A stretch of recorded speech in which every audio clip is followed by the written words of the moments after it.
Everything will be fine, and we'll have a long, happy life together, the husband said when he was still trying to win her over. At that time, she wasn't really in love. She saw him as a strong protector from her worries. Her father told her, "My dear, I don't have much time left because of my heart problems. I'll be at peace if you marry." Lyuda, a small, gentle woman with soft brown curls, believed the sweet words of her most persistent suitor. Later, she realized he was like a chess player who won without making many promises, or like a hockey player who used his stick if needed. Or maybe she just hoped that she wouldn't be lonely and would have someone reliable by her side. She might have taken more time to think, but doctors kept giving worse news about her father. So she rushed into marriage, hoping her father would recover if he saw her wedding and heard about a pregnancy. She said, "Goodbye for now. I'll be very happy to love you." She should have noticed how her groom's face twisted with malice. But she was so worried about her father and her loneliness that she convinced herself she was imagining things. At that time, she thought it was all right. Did he ever prove his feelings or do anything for her? No, he just talked a lot. Music. In her anger, Lyuda said, "I, as someone who loves you, feel that I am needed by you and our future children.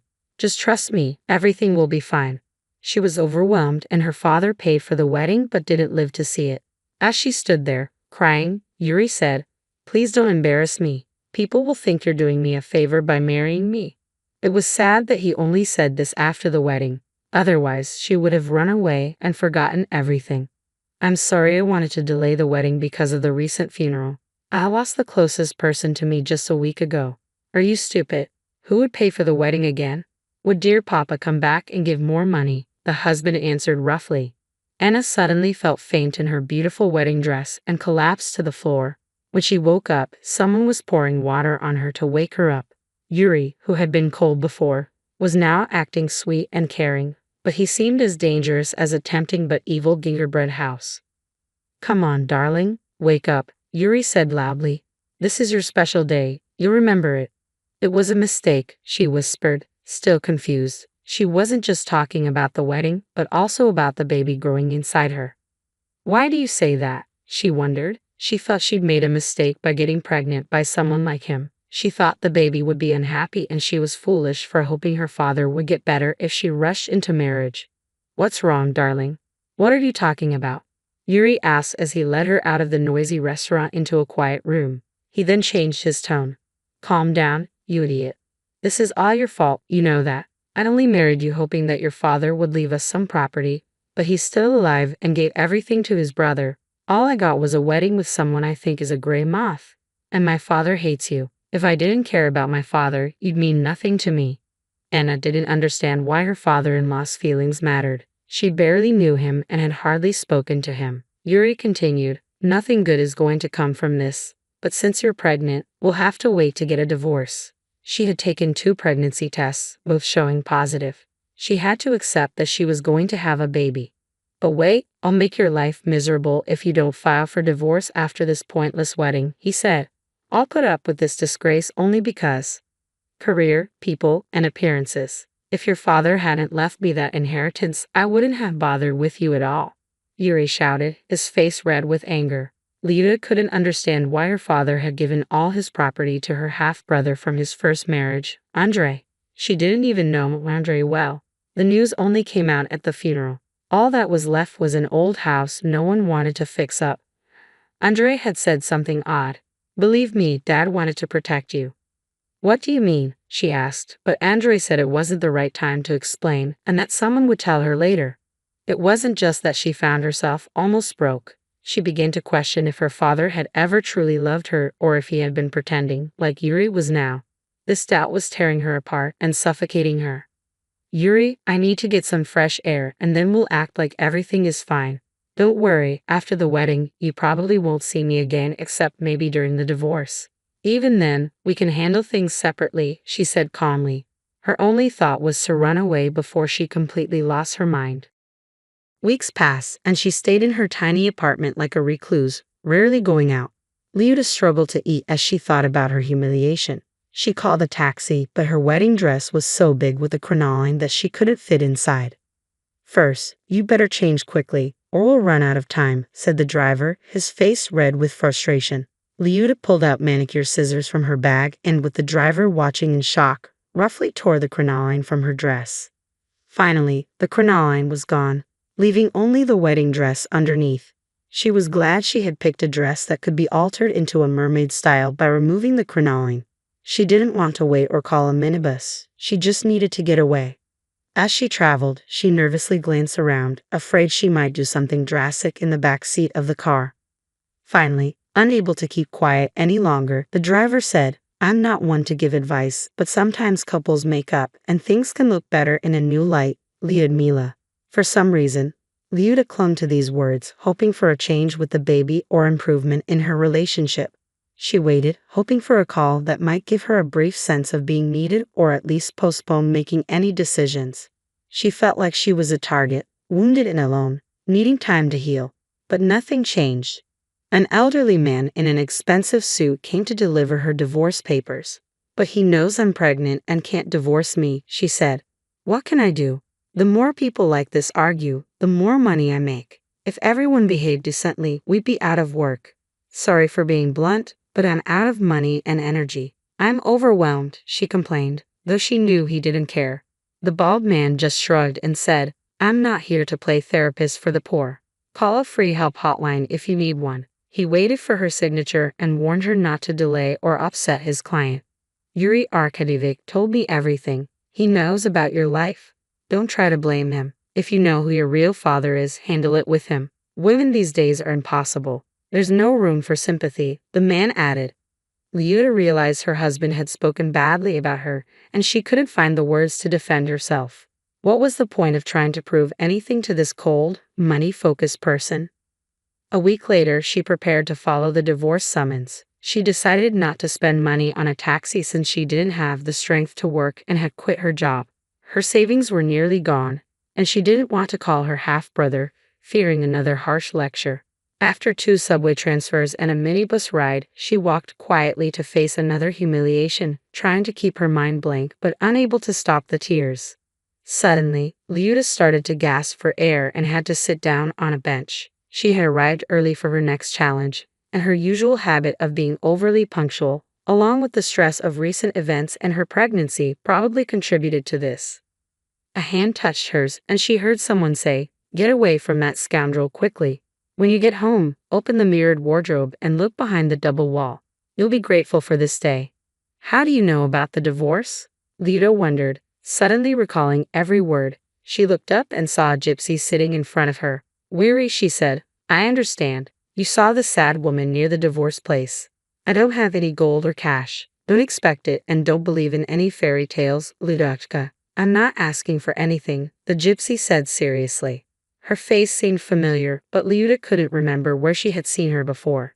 "Please just leave me alone," Liuta asked, feeling overwhelmed and not wanting to deal with anything else. It was unclear how the gypsy knew her name, but maybe she had seen the documents in Liuta's bag while she was asleep. "Don't forget about the mirrored wardrobe and the divorce," the gypsy added. "We'll meet again, and things will be much better for you," she promised before disappearing. Liuta felt a flicker of hope about the mirrored wardrobe. She checked her bag and was relieved to find nothing missing. When she arrived at court, Yuri was there, but the crowd had vanished and her sadness over her father felt even heavier. The proceedings went smoothly, with nothing to divide. Yuri only wanted the ring he had given her back, which she handed over immediately. "Good luck," she said to him as they parted ways. "Who needs you?" "You're a nuisance," she added, using her grandmother's favorite phrase. It was sad that her grandmother had drowned with her mother on that steamboat. So many losses in the past 3 years. She even wondered if her father had left everything to Andrei because he had lost his mind under the strain. This thought made her feel a bit better, and she even managed to smile. Yuri recoiled in anger and stormed out. Liuta realized, regardless of whether the gypsy's words about the wardrobe were true or not, she was already grateful to be rid of this insensitive man. She took a taxi to celebrate her small victory, glad that the gypsy hadn't stolen anything and hadn't caused her any more distress. When Liuta got home, she examined the old oak mirror with its intricate carvings and found a screwdriver. She used it to remove the screws hiding the back wall of the mirror.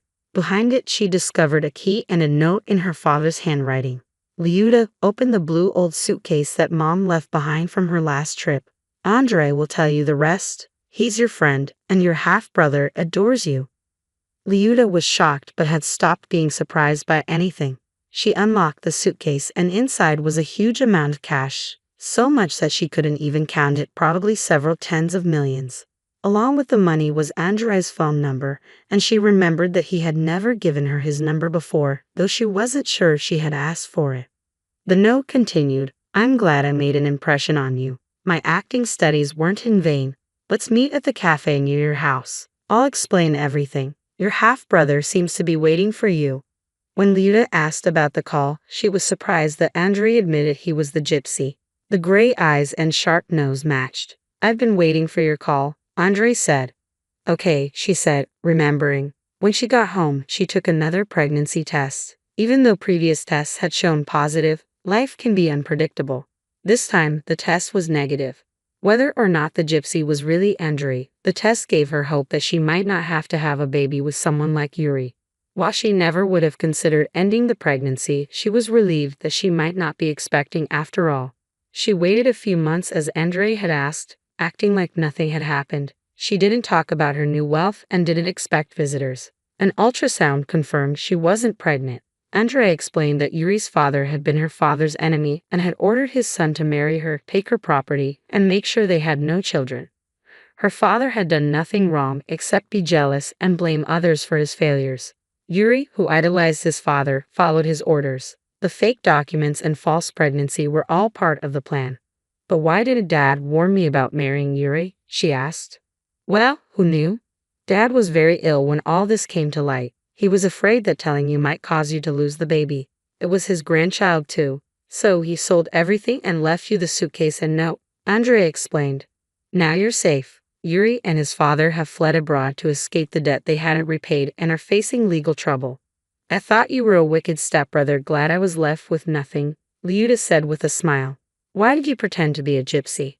"It was to help you and let you know about the money secretly. If Yuri had seen us together, it might have raised suspicions. He was watching you," Andre said. "I studied acting, and by the way, I'm happy to share the success with you. I know my father didn't part on good terms with your mother, but he supported us both. There was no cheating involved, and we stayed friends."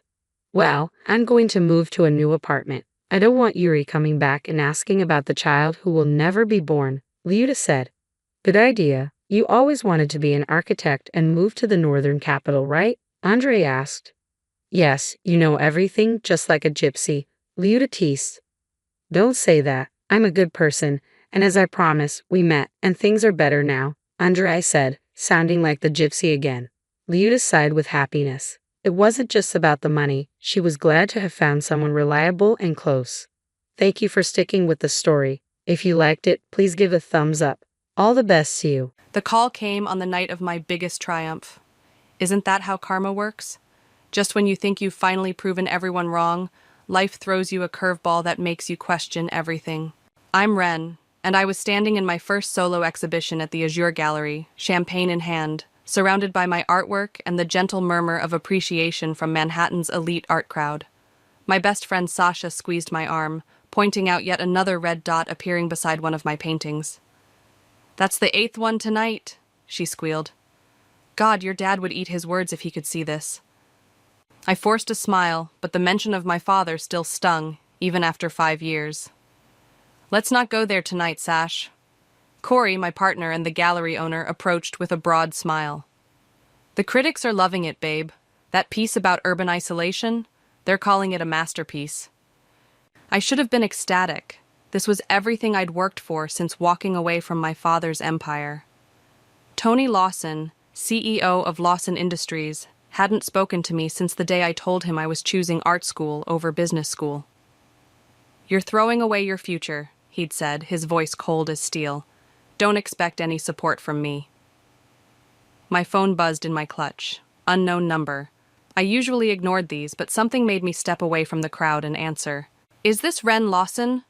A woman's voice, professional but gentle. "Yes, speaking." "This is Dr. Wells from Mount Sinai Hospital. I'm your father's physician. I know this is unexpected, but your father has been diagnosed with acute myeloid leukemia. He needs a bone marrow transplant, and we've tested all immediate family members. You're his only viable match." The champagne glass slipped from my hand, shattering on the polished concrete floor. Several guests turned to stare, but I barely noticed. Ren? Sasha was at my side instantly, her hand on my shoulder. What's wrong? I held up a finger, trying to focus on Dr. Wells's voice as she explained the urgency of the situation. How long does he have? I managed to ask. Without the transplant? Maybe 3 months. With it, his chances of recovery are good. I know there's history between you two. Your mother mentioned the estrangement. Mom. Of course she'd been trying to reach me. I'd been screening her calls, too focused on the exhibition. I'll need time to think about it, I said, my voice surprisingly steady. Of course. But please don't take too long. Here's my direct number. After hanging up, I turned to find both Sasha and Corey watching me with concern. My father's dying, I said flatly. And apparently, I'm the only one who can save him. Sasha's eyes widened. Holy shit. Corey pulled me into a hug, but I remained stiff. What are you thinking? He asked softly. I looked around the gallery, at my artwork displayed proudly on the pristine walls. Each piece represented a middle finger to my father's dismissal of my choices. The red dots beside them proved I wasn't the failure he'd predicted. I'm thinking about karma, I said, a bitter laugh escaping my lips. The daughter he disowned is his only hope. Ren, Sasha started, but I cut her off. No, this is perfect, actually. A plan was forming in my mind, something deliciously vindictive yet justified. He needs me now. After all these years of acting like I don't exist, he needs me. Whatever you're thinking, slow down, Corey warned. This isn't just about revenge. It's literally life and death. I walked to my centerpiece, a massive canvas depicting a man in a suit, his face obscured by shadow, standing alone in an empty boardroom. I'd painted it thinking of my father, though I'd never admitted that to anyone. You know what the worst part was? I said, staring at the painting.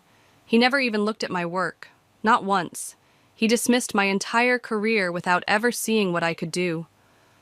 My phone buzzed again. Mom this time. I declined the call. So what are you going to do? Sasha asked quietly. I turned back to them, my mind made up. I'm going to save his life, but first, he's going to have to swallow his pride and acknowledge everything he said I couldn't do. Be careful, Corey said, pulling me close. Revenge has a way of burning both ends. I leaned into him, watching as another red dot was placed beside one of my paintings. Sometimes, I whispered, karma needs a little help. The memory of my last confrontation with my father played in my mind as I sat in Dr. Wells's sterile office the next morning. 5 years ago, I'd stood in his mahogany-lined study, portfolio in hand, trying one last time to make him understand. Just look at them, I'd begged, spreading my sketches across his desk. I'm good at this, Dad. Really good. He hadn't even glanced at them. Being good at drawing pretty pictures won't secure your future, Ren. The company needs you. The company needs an heir, I'd corrected him. It doesn't need me specifically. Don't be dramatic, he'd said, shuffling my artwork aside to reach for some contracts. This rebellious phase needs to end. I'd gathered my drawings, hands shaking. This isn't a phase. This is who I am. Then you're no daughter of mine. Dr. Wells's voice pulled me back to the present. The procedure itself is relatively straightforward, she explained, spreading out medical documents. We'll harvest stem cells from your blood through a process called apheresis. Will it hurt? I asked, not sure why I cared. There can be some discomfort, yes. We'll give you injections for 5 days before the collection to increase stem cell production. Common side effects include bone pain, fatigue. My phone buzzed. Sasha, you okay? Want me to come with? Has he asked for me specifically? I interrupted Dr. Wells. She hesitated. Your father is private about his feelings, but your mother... That's a no then. I stood up, pacing the small office. He knows I'm the only match? Yes, we informed him yesterday. And he still hasn't asked for me himself? I laughed bitterly. Typical. Ren, Dr. Wells leaned forward, her expression gentle but serious. I understand there's history here, but time is crucial. Your father's condition is deteriorating rapidly. My phone buzzed again. Mom this time. Please call me, sweetheart. We need to talk. I'll do it, I said, surprising myself with how steady my voice sounded. But I have conditions. Dr. Wells nodded cautiously. Medical decisions should be not medical conditions. I met her eyes. Personal ones. Before she could respond, a knock at the door interrupted us. My mother burst in, looking exactly as I remembered, but somehow smaller, more fragile. Ren, she breathed, moving to hug me. I stepped back. You should have told me yourself, Mom, not through his doctor. I tried calling, for what, a day, after 5 years of taking his side? I never took sides, she looked hurt. I supported your art. I sent you birthday cards, Christmas gifts, while living in his house, spending his money, watching him erase me from the family photos. My voice cracked. You chose peace over justice, Mom, every single day. Dr. Wells cleared her throat. Should I give you two a moment? No need, I said. I was just leaving. I'll do the transplant, but first, I need to talk to him, face to face. Mom reached for my arm. Honey, he's very weak. Perfect, I pulled away. Then maybe for once he'll actually listen. Outside the hospital, Sasha was waiting with coffee. Thought you might need this, she said, handing me a cup. How'd it go? I'm going to save his life, I said, taking a sip. But first he's going to come to my exhibition. He's going to stand up in front of everyone and admit he was wrong about me. Sasha nearly choked on her coffee. Holy shit, Ren, that's justified? I was going to say intense. She studied my face. Are you sure about this? Using his life as leverage? He used my entire future as leverage, I snapped. Told me it was either his way or nothing. Well, now it's my turn to make the rules. And what if he refuses? Then he's not just a bad father, I said, tossing my empty cup in a nearby bin. He's a proud fool who'd rather die than admit he was wrong about his daughter. My phone buzzed yet again. This time it was Corey. Whatever you decide, I'm with you. But remember, revenge might feel good now. But can you live with the consequences? I stared at his message for a long moment. Could I live with using my father's illness as a bargaining chip? Could I live with letting him die if he refused? But then I remembered all the nights I'd cried myself to sleep, all the family events I'd missed, all the times I'd checked the mail hoping for some sign that he still cared. I need to see him, I told Sasha. Today. She squeezed my hand. Want me to come with? I shook my head. No, this is between me and him. It's time to find out if his pride is really worth dying for. The hospital room was smaller than I expected for someone of my father's status. No mahogany panels here, just sterile white walls and the steady beep of monitors. He lay propped up in bed, still wearing a dress shirt despite the IV in his arm. Some habits die hard, I guess. Ren. His voice was weaker than I remembered, but his eyes were sharp as ever. You came. Not for you. I remained standing by the door. For Mom. And because letting you die would make me as heartless as you. He sighed, adjusting himself in the bed. If you came to throw accusations, I came to make a deal. I moved closer, noting how the illness had hollowed his cheeks. Isn't that the language you understand best? Always so dramatic. He tried to sound dismissive, but a coughing fit ruined the effect. I waited until it passed. Here's my offer. I'll do the transplant. But first you're going to attend my exhibition. He stared at me. That's all? No. I pulled up a chair but didn't sit.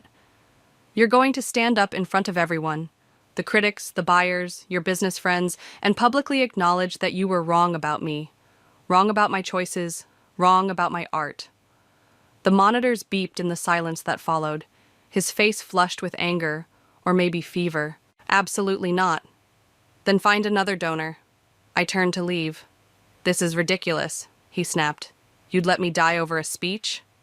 I spun back. You let me die 5 years ago. My dreams, my identity, everything I was. You killed it all because it didn't fit your precious plan. I was protecting you. You were protecting your ego, the words echoed off the walls. And now your ego is literally killing you. Poetic, isn't it? A nurse poked her head in. Everything okay in here? Fine, we said simultaneously. And for a moment, I saw a flash of our old connection. After she left, Mom slipped in. She must have been waiting outside. I heard shouting, she said, looking between us. Your daughter is attempting blackmail, Dad informed her. Your husband is choosing pride over survival, I countered. Mom sat heavily in the chair I'd ignored. Enough, both of you.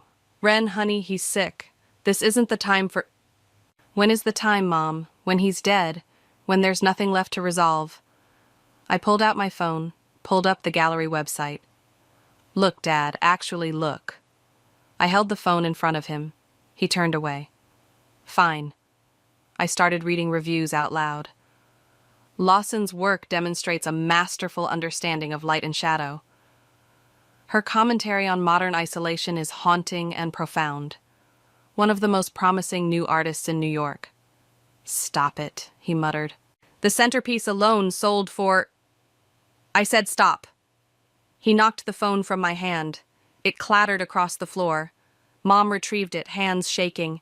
Tony, please, just look. I don't need to look at pictures to know I was right, he said. Success in art is fleeting. The family business is doing fine without me, I finished. Just like I'm doing fine without it. The difference is, right now, you're not fine at all. His heart monitor picked up speed. Mom noticed too, moving to his side. Ren, maybe we should continue this later. No. I stepped closer to his bed. Here's what's going to happen. You have until tomorrow to decide. Either you swallow your pride and acknowledge my success publicly, or you can explain to your shareholders why you chose death over admitting you were wrong about your daughter. You've become cruel, he whispered. I learned from the best. I headed for the door, then paused. The exhibition's next Friday. Dr. Wells says you're strong enough to attend for an hour. Think about it. Mom followed me into the hallway. Honey, please, there has to be another way. There was another way. For 5 years, there were other ways. He chose none of them. He's still your father. No. I felt tears threatening, but held them back. He made it very clear that he stopped being my father the day I chose my own path. Now he can deal with the consequences of that decision. And what about your consequences? She touched my arm. Can you live with them? I pulled away. I've been living with his consequences for 5 years. It's his turn now. As I walked away, I heard her call after me. He keeps every article about you, every review. He pretends he doesn't care. But he does, Ren. He does. I kept walking. If that was true, he could prove it, in front of everyone. My phone buzzed with a text from Sasha. How'd it go? I typed back. Ball's in his court now. We'll see if his pride is stronger than his will to live. You're stress painting again, Corey observed from the doorway of my studio. Empty coffee cups and paint-splattered newspapers littered the floor around my easel. I'm not stressed, I said, attacking the canvas with angry red strokes. I'm working. It's 3 a.m. He picked his way through the chaos. And that's the 3rd canvas you've started tonight. I stepped back, realizing I'd painted another shadowy businessman. Just like the one from the exhibition. Just like my father. Dr. Wells called, I said, dropping my brush into a jar of murky water. His condition's getting worse. The cancer's aggressive. Corey wrapped his arms around me from behind, his chin resting on my shoulder. Have you heard from him? Radio silence. Mom says he's being stubborn. I leaned back against Corey's chest. Maybe I'm being stubborn too. You think? I pulled away. Don't you start. I'm just saying there might be a middle ground here. He gestured at my paintings. Look at what this is doing to you. Before I could respond, my phone rang. Mom's number. He's agreed, she said without preamble. He'll come to the exhibition. My heart jumped. And the public acknowledgement? A pause. He wants to meet at your studio today. 2 hours later, my father walked into my creative space, leaning on a cane I'd never seen before. Mom hovered nearby like she expected him to collapse any second. Maybe she was right. He looked worse than he had in the hospital. Nice space, he said, looking around at the paint-splattered walls and finished canvases. Thanks. The rent's reasonable since it's not in a mahogany-lined skyscraper. He winced at the jab but continued moving through the studio, stopping at each painting, actually looking at them. Finally. These are... He cleared his throat. These are quite good. I know. I crossed my arms. So, you wanted to meet? He turned to face me. I'll come to your exhibition. I'll even make a speech. But I have conditions, too. You're not really in a position to... Let me finish. He held up a hand. I'll acknowledge your talent, your success, but I won't apologize for trying to protect you from an uncertain future.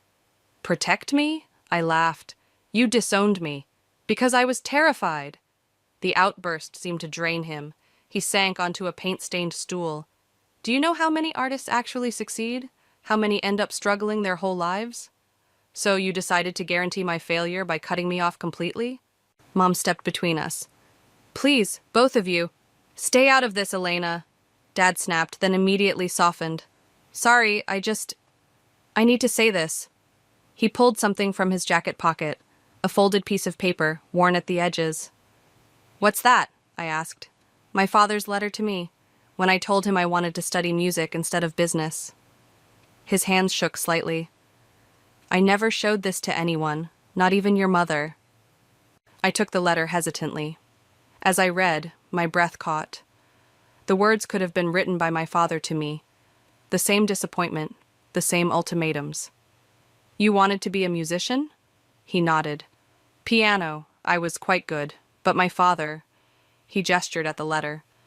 Well, you know how that story ends. You gave in, I said softly. I gave in. Built the company bigger than he ever dreamed. But I always wondered...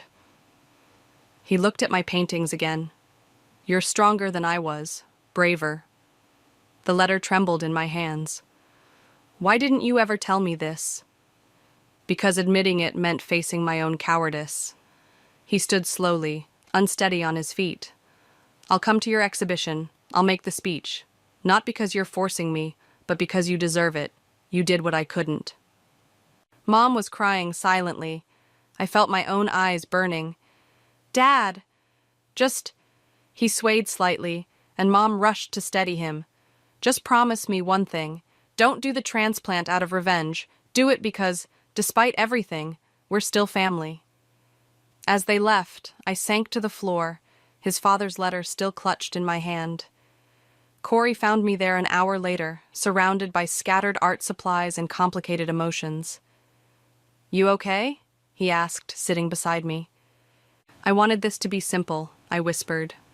Revenge, justice. But it's not simple at all, is it? He took my hand. Family never is. My phone buzzed, a text from Sasha. Did he agree? I stared at the message, thinking about fathers and children, about art and fear, about revenge and forgiveness. Yes, I typed back, but I'm not sure who won anymore. The pre-transplant tests felt endless. Blood draws, physical exams, psychological evaluations. Through it all, my father's letter to his father stayed in my jacket pocket, its edges softening from constant handling. You're a good candidate, Dr. Wells said, reviewing my results. We can schedule the procedure for next week, after your exhibition. How's he doing? I asked, rolling down my sleeve after the latest blood draw. Holding on. Your mother says he's been practicing his speech. I snorted, probably having his PR team write it. Actually, Mom's voice came from the doorway. He's been writing it himself, in the hospital garden, every morning. She looked exhausted, the kind of tired that seeps into your bones after too many nights in hospital chairs. You should go home, get some rest, I told her. I will. But first... She pulled out her phone, showed me a photo. My father sat in the hospital garden, legal pad on his lap, pen in hand. He looked small in the morning light, vulnerable in a way I'd never seen him. He's really trying, Ren. I touched the letter in my pocket. Yeah, well, maybe he should have tried 5 years ago. Maybe we all should have. She sat beside me. I found something yesterday, cleaning his home office. Want to see? She pulled out a manila folder, thick with papers. Inside were printouts of every online article about my art, every review, every gallery mention. Some had his handwritten notes in the margins. Strong composition. Excellent use of light. My daughter did this. He's been following your career all along, Mom said softly, too proud to admit it, but too invested to look away. I flipped through the articles, dates going back years. Why didn't you tell me? Would you have believed me? Before I could answer, Sasha burst in, waving her phone. Have you seen this? Someone leaked that you're doing the transplant. It's all over social media. Dr. Wells frowned. Patient confidentiality. It's fine, I interrupted, taking Sasha's phone. The post was from a local art blog. Rising star artist Ren, to save father's life through bone marrow donation. The comments are wild, Sasha said. People are calling it everything from a publicity stunt to a modern fairy tale. Great, I handed back her phone. Now my private family drama is public entertainment. Isn't that what you wanted? Mom asked quietly. Public acknowledgement? Not like this. I stood up abruptly. I need air. I found myself in the same garden where Dad had been writing his speech. Sasha followed, because of course she did. Talk to me, she said, sitting on a bench. I pulled out the letter, handed it to her. As she read, her eyes widened. Holy shit, so he gave up his dreams because his father made him. Yeah. I picked at a loose thread on my sleeve. Doesn't excuse what he did to me, but it explains it, Sasha suggested. Maybe, I don't know. I looked at her. What if I'm making a huge mistake? Using the transplant as leverage? Honey, that ship has sailed. The question now is, what are you going to do next? My phone buzzed. A text from Dad. Saw the news. Don't worry about it affecting the exhibition. Focus on your art. That's what matters. Another buzz. Corey this time. Gallery's getting calls about the story. Want me to handle it? It's all spinning out of control, I told Sasha. This was supposed to be about making him face what he did to me. Now it's becoming this whole thing. Maybe that's not bad, she said. Maybe it needs to be bigger than revenge. I thought about the articles he'd saved, his notes in the margins, about him sitting in this garden, writing a speech by hand instead of having his PR team do it. I need to see him, I said suddenly. We found him in his room, asleep with a legal pad on his lap. Mom was right. He looked exhausted. I picked up the pad carefully. The speech was half finished, crossed out and rewritten multiple times, but one line stood out, unmarked by corrections. My daughter taught me that the greatest act of courage isn't succeeding, it's daring to fail on your own terms. He's been working on it all morning, Mom said from behind me. Refuses to let anyone help. I placed the pad back on his lap. His eyes fluttered open. Ren? His voice was rough with sleep. Is everything okay? Yeah, I said, surprising myself by meaning it. I wanted to tell you that whatever you say at the exhibition, make it real. That's all that matters. He nodded slowly. I'm trying. I know. I touched his hand briefly. I'm trying too. Outside his room, Sasha was waiting with a knowing look. Shut up, I said before she could speak. Didn't say anything. She linked her arm through mine. Come on, let's go make some art about all this. God, no, I laughed. I think there's been enough drama already. But later that night, in my studio, I started a new painting. Not of a shadowy businessman this time, but of a man in a garden, writing his truth one painful word at a time. The exhibition space buzzed with anticipation. The story of the estranged artist's daughter saving her father's life had drawn twice the usual crowd, much to Corey's delight and my discomfort. Channel your inner socialite, Sasha advised, adjusting my dress. You've got this. Everyone's staring, I muttered, forcing a smile at another group of whispers and pointed fingers. They're admiring your work, Corey said, appearing with champagne. The new pieces are getting the most attention. He meant the garden painting. I'd finished it just days ago, hanging it in a quiet corner away from the main display. It was more intimate than my usual style, showing my father in his moment of vulnerability. Any word from the hospital? I asked Mom, who was checking her phone for the 100th time. They're on their way. The nurse insisted on accompanying him. She touched my arm. He's weak, Ren. Maybe we should skip the speech. No, I pulled away. That was the deal. Still holding on to that? Sasha raised an eyebrow. After everything? Before I could respond, a reporter approached. Ren, can you comment on the timing of your father's illness and your rising success in the art world? No comment. Corey stepped between us. Please respect the family's privacy. But the public wants to know? The public can look at the art, I snapped. That's what they're here for. More cameras flashed. More whispers. I escaped to the back room, leaning against the wall and closing my eyes. Deep breaths, Sasha said, following me. Want me to cause a distraction? I could spill wine on that pushy reporter. I laughed despite myself. Thanks, but he's here. Mom appeared in the doorway. But Ren, he's not doing well. I pushed past her into the gallery. Dad sat in a wheelchair, a nurse hovering nearby. He looked worse than ever, pale and drawn, but his eyes were alert as they scanned the room. The crowd parted as I approached. Phones came out. Someone started filming. You came, I said softly. I made a promise. His voice was barely audible. Show me? I wheeled him through the gallery, past my older works, the ones he'd never seen. He commented on each one, asking questions about technique and inspiration. His observations were surprisingly astute. You really did follow my career, I said as we reached the garden painting. He stared at it for a long moment. Is that how you see me now? It's how you are. We both are. I knelt beside his wheelchair. Dad, maybe we should skip the speech. You're not well. No. He gripped my hand with surprising strength. I need to do this. Help me up.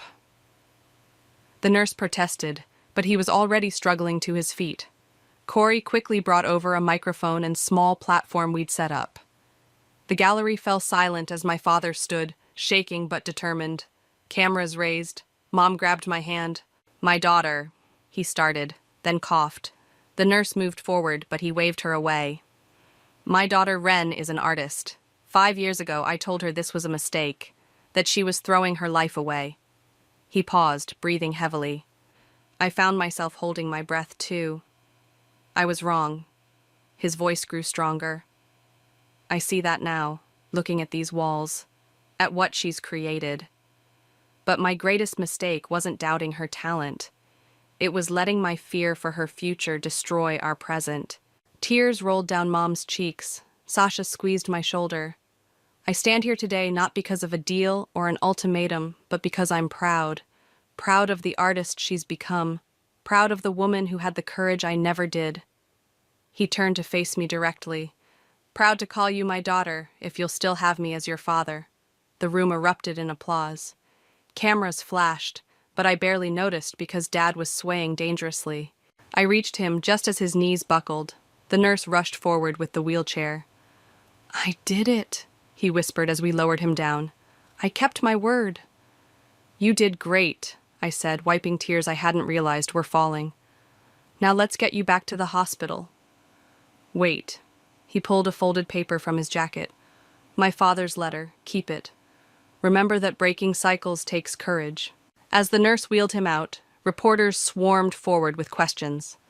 Corey and Sasha ran interference while Mom followed the wheelchair. I stood alone in the gallery, clutching 2 generations of letters about fathers and children and broken dreams. The revenge I'd planned felt hollow now, replaced by something more complicated, but also more real. My phone buzzed. Dr. Wells. Transplant scheduled for tomorrow morning. Are you ready? I looked at the garden painting, at the man writing his truth. Yes, I typed back. We both are. The transplant room was colder than I expected. Dad lay in one bed while I settled into another, both of us wearing matching hospital gowns that seemed designed to strip away any pretense of dignity. Last chance to back out, Dr. Wells said, though we all knew I wouldn't. Just don't mess up my painting arm, I joked weakly. Dad turned his head toward me. Ren, I need to tell you something before... Save your strength, I interrupted. We have time. No. He struggled to sit up straighter.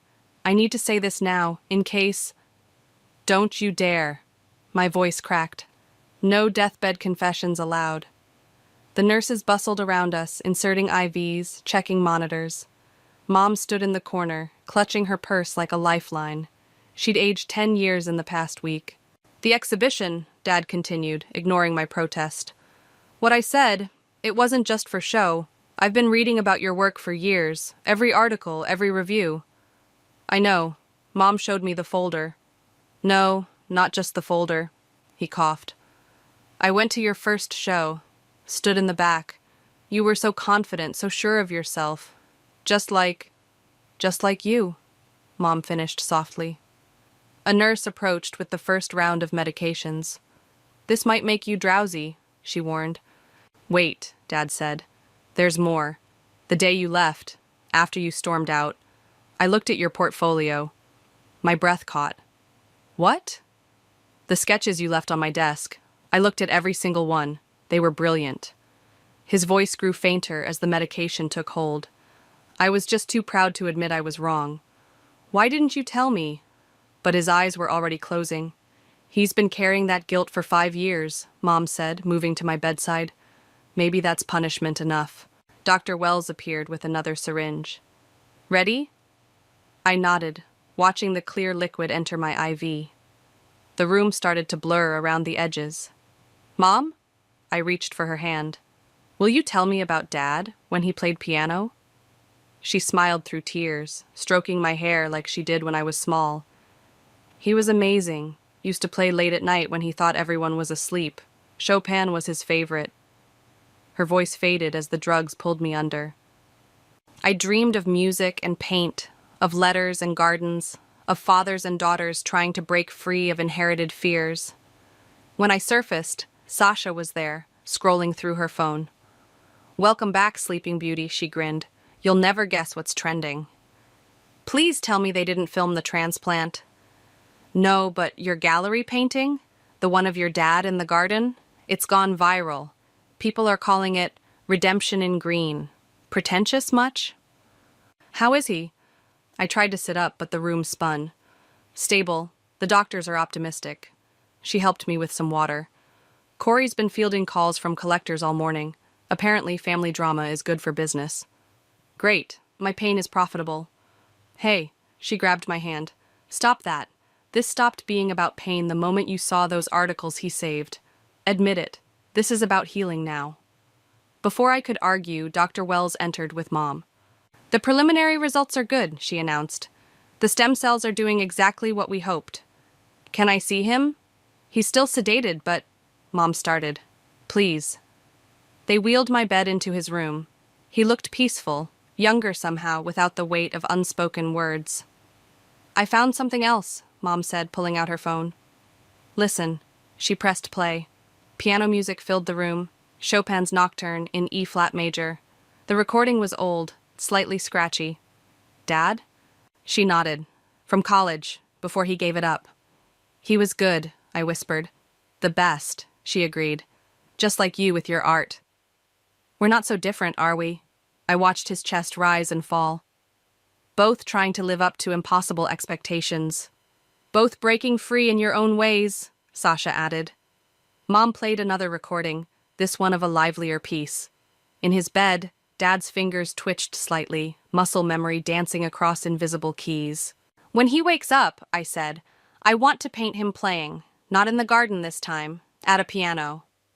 He'd like that, Mom smiled. And maybe... I hesitated. Maybe he could teach me, if he wants to. Sasha wiped away a suspicious moisture from her eyes. Look at you, going from revenge to piano lessons. Character development much? Shut up, I laughed, then winced as the movement pulled at my IV. In the other bed, Dad stirred slightly. His monitors beeped steadily, strong and sure, like a metronome keeping time for a piece we were just learning to play together. Rest, Mom said, seeing my eyes grow heavy again. You both have plenty of time now. As I drifted off, Chopin's notes wrapped around us like a promise of second chances, of new beginnings painted in shades of forgiveness. The piano notes drifted through my childhood home, hesitant but determined. I followed the sound to the living room, where Dad sat at his newly restored baby grand, fingers moving carefully over the keys. "You're rushing the middle section," I said, setting my art supplies down. He smiled without stopping. "And you're late for your lesson." Gallery meeting ran long. Apparently, Redemption in Green is being featured in Modern Art Quarterly. The music faltered. "That's the garden piece?" "Mm-hmm." I unpacked my sketchbook. "Keep playing. I need to catch your hands at the right angle." He returned to the piece, Chopin, always Chopin, while I sketched. The afternoon sun caught the silver in his hair, the slight tremor in his recovered hands. "You're staring," he noted. "Artist's prerogative." I smudged a shadow with my thumb. "Besides, you stared at my work for 5 years without telling me." "Fair enough." He hit a wrong note, cursed softly. "It's harder than I remembered. Starting over usually is." The front door opened and Mom's voice called out, "I brought dinner! Sasha and Corey are here too." "Perfect timing," Dad said, closing the piano lid. "I need a break." "Giving up already?" I teased. He gave me a look. "Resting. There's a difference." Sasha burst in, carrying takeout bags. "Ooh, are we finally getting a piano concert?" "Not today," Dad and I said simultaneously. "Creepy," Sasha stage whispered to Corey, who was setting up plates. "They're starting to sink." Mom arranged the food while I cleared away my art supplies. Dad moved to help, but his hands shook slightly. "I've got it," I said quietly. "I'm not made of glass, Ren." "No, but you are recovering from major surgery and a 3-hour piano session." I gestured at the couch. "Sit." He sat, but not without grumbling. "When did you become the parent?" "When you decided to nearly die on me." The room fell silent. We didn't talk about that much. The transplant, the fear, the uncertainty. It was still too raw. "Speaking of parenting," Corey broke the tension. "Show them, babe." I pulled out my phone, opened the email I'd received during the gallery meeting. "Remember that arts education initiative I mentioned? They want me to run their youth program, teaching kids from underprivileged backgrounds." "Ren, that's wonderful," Mom exclaimed. "It's part-time," I continued, watching Dad's reaction. "So I can still paint, still do exhibitions, but also give back, you know?" Dad nodded slowly, teaching the next generation to be brave. "Braver than we were," I agreed. "Oh," Sasha jumped up. "Show them the other thing." I shot her a look, but she was already pulling the rolled canvas from my art bag. "Sasha, they'll love it." Dad leaned forward as she unfurled the painting. It showed him at the piano, but not as he was now. This was young Dad, playing with abandon, joy evident in every brushstroke. "How?" Mom's voice cracked. "How did you know what he looked like then?" "Found his old college photos. Plus," I gestured at my face. "Apparently, I looked just like him at that age. Who knew?" Dad touched the canvas gently. "Is this for your office?" I finished. "If you want it. Kind of a thank you for the piano lessons.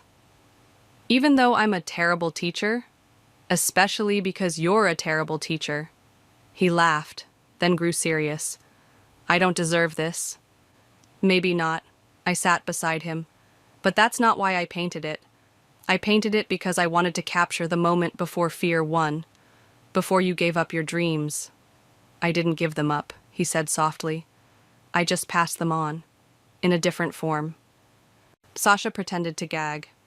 "Okay, enough emotional growth. Can we eat before the food gets cold?" We gathered around the coffee table, passing containers, sharing stories. Mom insisted on hearing about the youth program. Corey talked about the gallery's expansion plans. Dad complained about his physical therapy while secretly looking pleased at his progress. As the evening wound down, he returned to the piano.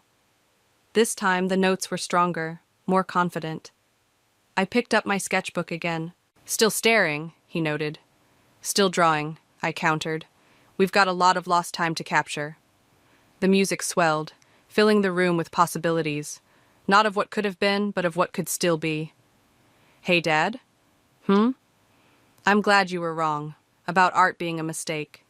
His fingers never stopped moving across the keys. I'm glad you were strong enough to prove it. I started a new sketch, this one of the present moment. Family gathered close, music in the air, the future an empty canvas waiting to be filled. Not with revenge or regret, but with second chances, played in perfect time. Perfect families don't exist. I learned that truth watching my father practice his mayoral campaign speech in front of our antique mirror, his face twisted into that practiced smile that never quite reached his eyes. The same smile he wore now, standing at the head of our mahogany dining table, raising his crystal wine glass. To family unity, he proclaimed, his voice carrying that familiar authoritative tone that had echoed through my childhood, and to new beginnings. I lifted my glass mechanically, the wine bitter on my tongue. Across the table, my twin sister Samantha beamed, her perfect posture and designer dress the mirror image of our mother. Next to her, Oliver adjusted his tie, looking every bit the successful lawyer he pretended to be. Michelle, my mother's voice cut through my thoughts, sharp as a blade. Do fix your posture, dear. We're not at one of your creative gatherings. I straightened, catching Tom's sympathetic glance from beside me. His presence, in his clean but clearly non-designer shirt, was like a breath of fresh air in this suffocating room. As I was saying, my father continued, this mayoral campaign represents not just my ambitions, but our family's legacy. We must present a united front. The Sanders name carries weight in this town, and with it comes responsibility. The words washed over me like a familiar tide of expectations and obligations. I nodded at appropriate intervals, playing my part in this carefully orchestrated performance. But then something changed. My father's phone buzzed. He glanced at it, his practiced smile faltering for just a moment. "Excuse me," he said, stepping into his study. "Important campaign business." Perhaps it was the wine, or maybe just 27 years of suppressed rebellion, but I found myself drifting toward the study door, which hadn't quite closed properly. "Listen carefully," my father's voice hissed, all pretense gone. "We had an agreement. That file stays buried, or things will get very unpleasant for both of us. Do you understand?" My heart hammered against my ribs. I'd never heard that tone from him before. Cold, threatening, almost cruel. "Everything all right, Michelle?"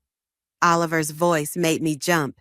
He stood too close, his cologne overwhelming, his smile as practiced as my father's.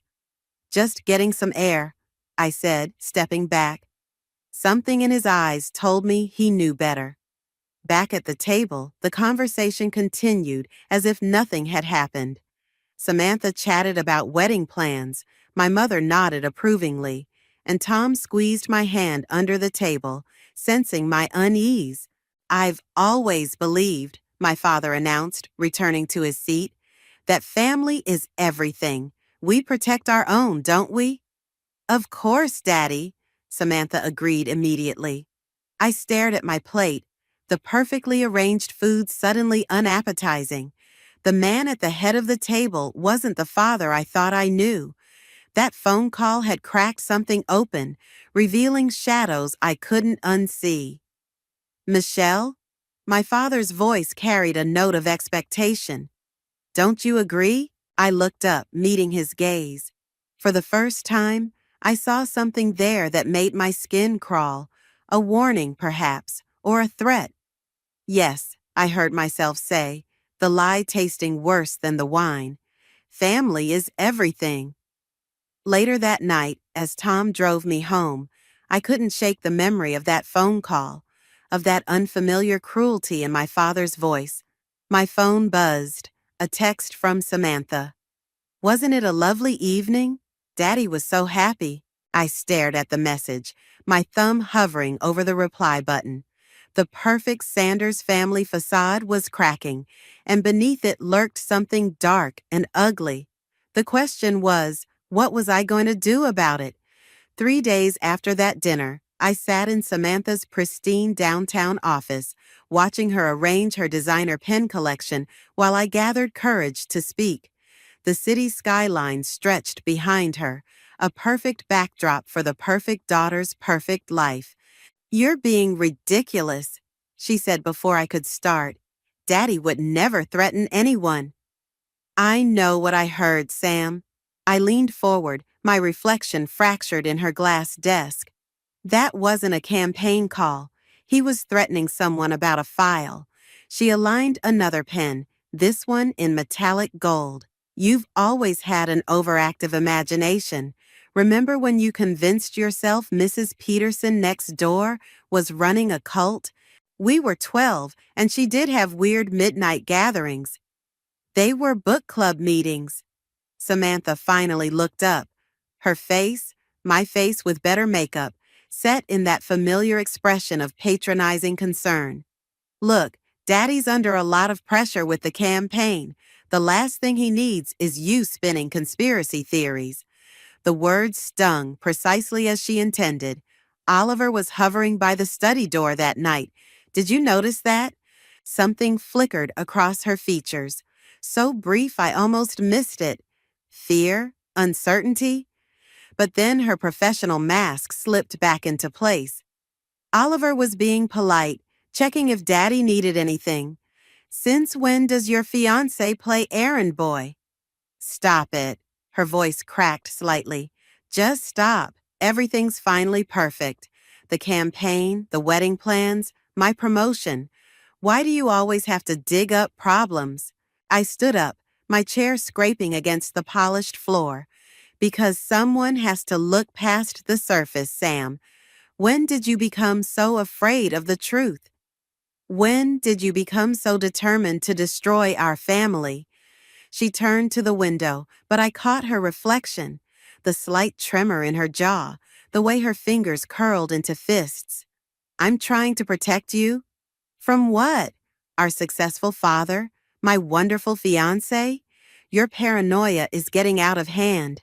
The door opened and Oliver stepped in, his timing too perfect to be coincidental. "Everything all right, ladies?" I thought I heard raised voices. "Everything's fine," Samantha said quickly. Too quickly.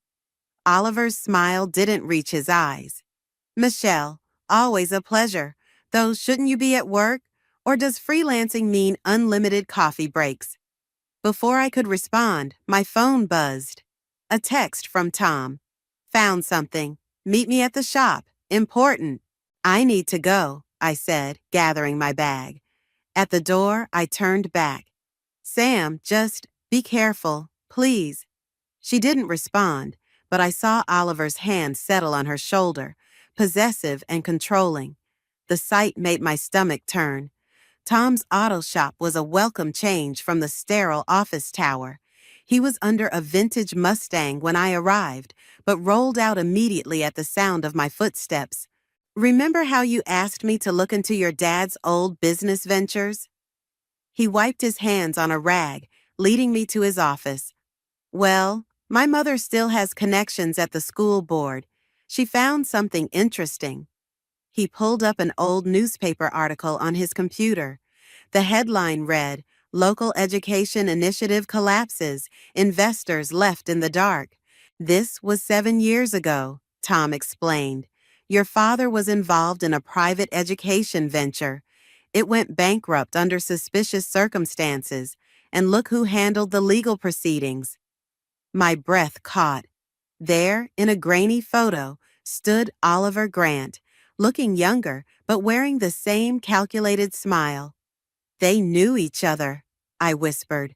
"Before Samantha, before everything. They've been working together." Tom squeezed my shoulder. "There's more. The missing file your father mentioned? I think it might be connected to this. The bankruptcy proceedings were sealed, which is unusual for a private education venture." I stared at the screen, pieces clicking into place. "Oliver's not just marrying into our family by chance, is he?" "Doesn't look like it." My phone buzzed again, another text from Samantha. "I'm sorry about earlier. Maybe you're right. Can we talk?" I showed Tom the message. What do I do? He studied it for a moment. Be careful. If we're right about this, you're dealing with people who've been playing a very long game. I nodded, typing a response to my sister while my mind raced with possibilities. Whatever game our father and Oliver were playing, they hadn't counted on one thing. They weren't the only ones who could dig up the past. The sealed bankruptcy files were like a splinter in my mind, impossible to ignore. I'd spent a week digging through public records, following paper trails that seemed to lead nowhere. Then Margaret, Tom's mother, called with news that changed everything. The school board keeps backup records, she said, her voice crackling over the phone. Someone tried to delete the originals, but they missed these. Michelle, it's worse than we thought. 2 hours later, I sat in her kitchen, staring at documents spread across her worn oak table. The numbers didn't lie. My father and Oliver had siphoned millions from the education venture, leaving dozens of teachers unemployed and hundreds of students stranded mid-semester. Your father was clever, Margaret said, tapping a document. He used shell companies, made everything look legitimate. But Oliver, he got sloppy, left a paper trail. My hands shook as I gathered the evidence. I need to confront him. Michelle. Margaret's hand covered mine. Be careful. Men like Oliver don't take kindly to being exposed. I found him at his law office, working late as usual. His secretary tried to stop me, but I pushed past her, my heart thundering against my ribs. Oliver looked up from his desk, that practiced smile already in place. Michelle, what an unexpected pleasure. I dropped the files on his desk. 7 years ago, you helped my father steal millions from an educational project. Want to tell me why? His smile didn't waver, but something cold crept into his eyes. Those are serious accusations, and privileged information, I might add. Is that why you're marrying my sister? To keep your secrets safe? He stood slowly, buttoning his suit jacket. You know, Michelle, you've always been the problematic twin, never knowing when to leave well enough alone. He walked to his office door, closed it softly. Your father warned me about you. Stay away from my sister. Or what? He picked up the files, flipped through them casually. You'll expose us? Destroy your father's campaign? Break Samantha's heart? He leaned closer, his cologne suffocating. Think carefully about your next move. I already have. I pulled out my phone, showed him the recording icon. Every word, Oliver, every threat. For a moment his mask slipped. Rage flashed across his features, transforming him into something ugly and familiar. The same expression I'd seen on my father's face during that phone call. You stupid girl. His voice was barely a whisper. You have no idea what you're dealing with. Your father and I built something valuable from those ashes. The connections we made, the influence we gained, it's all part of a bigger picture. A picture built on theft and lies. He laughed, but there was no humor in it. Ask yourself this, if you expose us, what happens to Samantha's career? Her reputation? The Sanders name might mean nothing to you, but it's everything to her. My phone buzzed, a text from Tom. Where are you? Not safe. Get out now. You're right about one thing, I said, backing toward the door. The Sanders name means nothing to me, not anymore. Think about tomorrow's headline, Oliver called after me. Mayoral candidate's daughter makes false accusations. Who do you think they'll believe? The respected lawyer and university dean, or the rebellious daughter with a history of causing trouble? I made it to the elevator before my legs gave out. My phone buzzed again. Samantha this time. Where are you? Oliver just called. He's worried about you. The doors opened to reveal my father standing there, his campaign smile firmly in place. Michelle, he said, stepping inside, we need to talk about your recent activities. As the doors closed, trapping me with him, I realized Oliver's warning hadn't been a threat. It had been a promise, and now I was about to discover exactly what I was dealing with. My father pressed the emergency stop button. "You've become a liability," he said, his voice eerily calm. "And in this family, we deal with liabilities very carefully." The elevator hung suspended between floors, and with it, my last illusions about the man I'd called father for 27 years. The bruises on my wrists from my father's grip in the elevator had faded, but the memory hadn't. 3 days of hiding at Tom's place, jumping at shadows, wondering if every passing car belonged to Oliver or my father. The evidence sat in a safety deposit box downtown. My insurance policy, Tom called it. Margaret brought coffee and newspapers each morning, her face growing grimmer with each campaign headline. Today's read: Sanders leads polls, family values platform resonates. "You could leave town," she suggested, not for the first time. "Start fresh somewhere else." I watched Tom through the window, working on his beloved Mustang. "And let them win? Better than letting them hurt you." My phone lit up with Samantha's 20th message. "Please come home. We can fix this." The doorbell rang. Tom dropped his wrench, moving quickly toward the house, but I was already opening the door. My mother stood there, perfectly coiffed as always, clutching her designer handbag like a shield. "Michelle?" Her voice wavered. "We need to talk." I let her in, noting how her eyes darted around Tom's modest living room, lingering on the mismatched furniture and motor magazines. "Your father is worried sick," she started. "Worried I'll expose him, you mean?" She flinched. "There are things you don't understand. Compromises we've made." "Compromises?" I laughed, the sound harsh even to my ears. "Is that what we're calling fraud now?" "Your father did what was necessary." She opened her bag, removed an envelope. "Oliver prepared these papers. Sign them and everything can go back to normal." Inside were non-disclosure agreements, thick with legal jargon. My hands shook as I read. "You want me to sign away my right to ever speak about what they did?" "I want to protect this family." Her mask cracked slightly. "You don't know what they're capable of." "What do you mean?" She glanced at Tom, who stood protectively in the doorway, then back to me. "Oliver, he has connections, dangerous ones. The education project wasn't just about money." "Mom, sign the papers, Michelle. Please." Her voice dropped to a whisper. "Before someone gets hurt." The front door opened again. Margaret entered, stopping short at the scene before her. My mother straightened, composing herself. "Carol Sanders," Margaret said coldly. "Still doing Richard's dirty work, I see." "Margaret Reynolds," my mother's tone matched hers. "Still interfering in other people's families. Someone has to protect these girls since their own mother won't." My mother stood clutching the unsigned papers.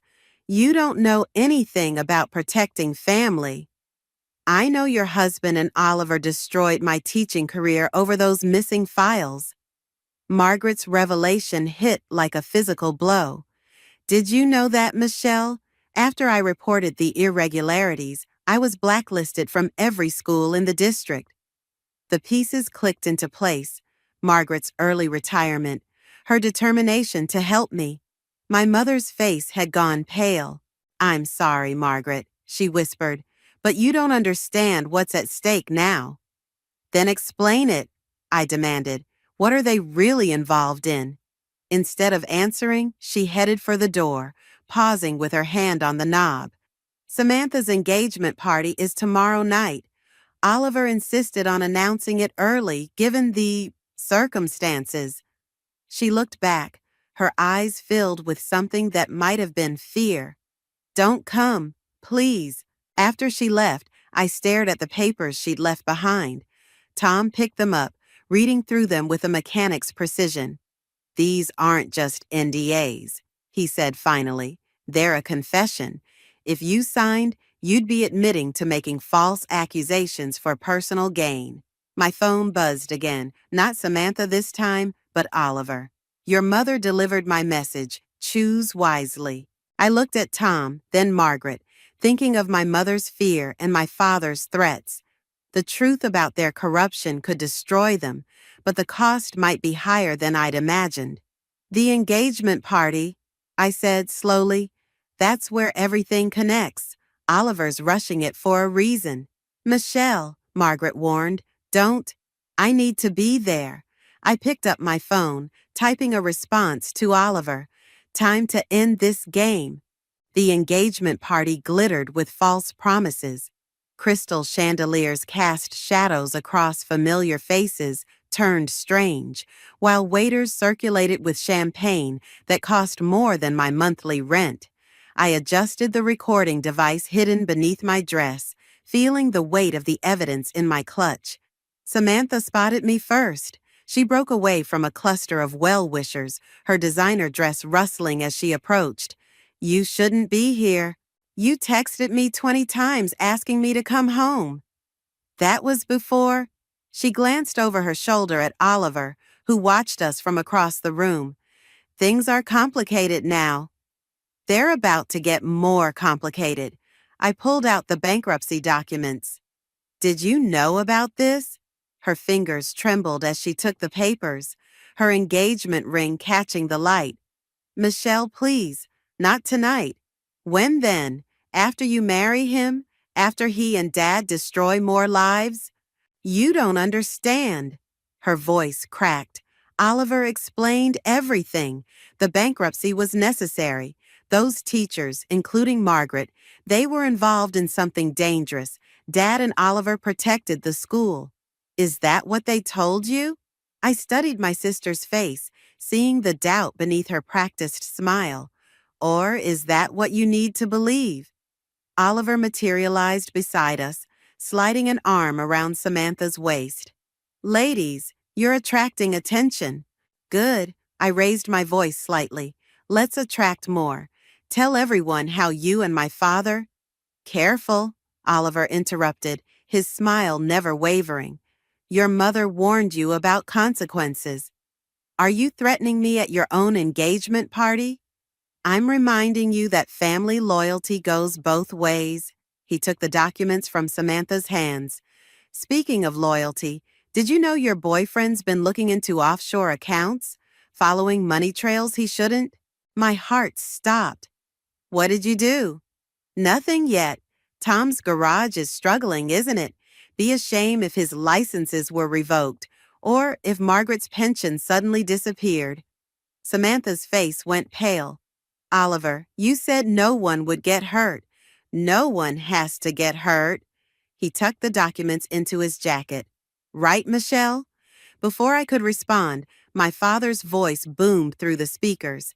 If I could have everyone's attention— He stood on the small stage, campaign smile firmly in place. Tonight, we celebrate not just love, but family. Oliver isn't just marrying my daughter. He's joining our legacy of service to this community. The crowd applauded. I watched my mother dab at her eyes with a monogrammed handkerchief, the perfect picture of maternal joy. But her hands shook. Michelle! Samantha grabbed my arm. There's something you need to know about the education project. It wasn't just money laundering. They were moving other things through the school accounts. Dangerous things. What things? I've seen documents. In Oliver's office. Dad's not just running for mayor to boost his ego. They need someone in position to— Samantha, Oliver's voice cut through the applause. Your father's waiting. She squeezed my arm once, hard, then pulled away. I watched her join Oliver on stage, accepting congratulations and playing her part perfectly. My phone buzzed. A text from Tom. Got into the offshore accounts. You need to see this. But Michelle, be careful. These aren't just local connections. Another buzz. An unknown number. Miss Sanders, we know what you're doing. Last warning. Walk away. I looked up to find my father staring at me from the stage, his expression unreadable. Oliver whispered something in Samantha's ear, making her laugh, but her eyes were desperate when they met mine. The recording device felt heavy against my skin. One press of a button and I could expose everything. But Oliver's threats echoed in my mind. Tom's garage, Margaret's pension, Samantha's safety.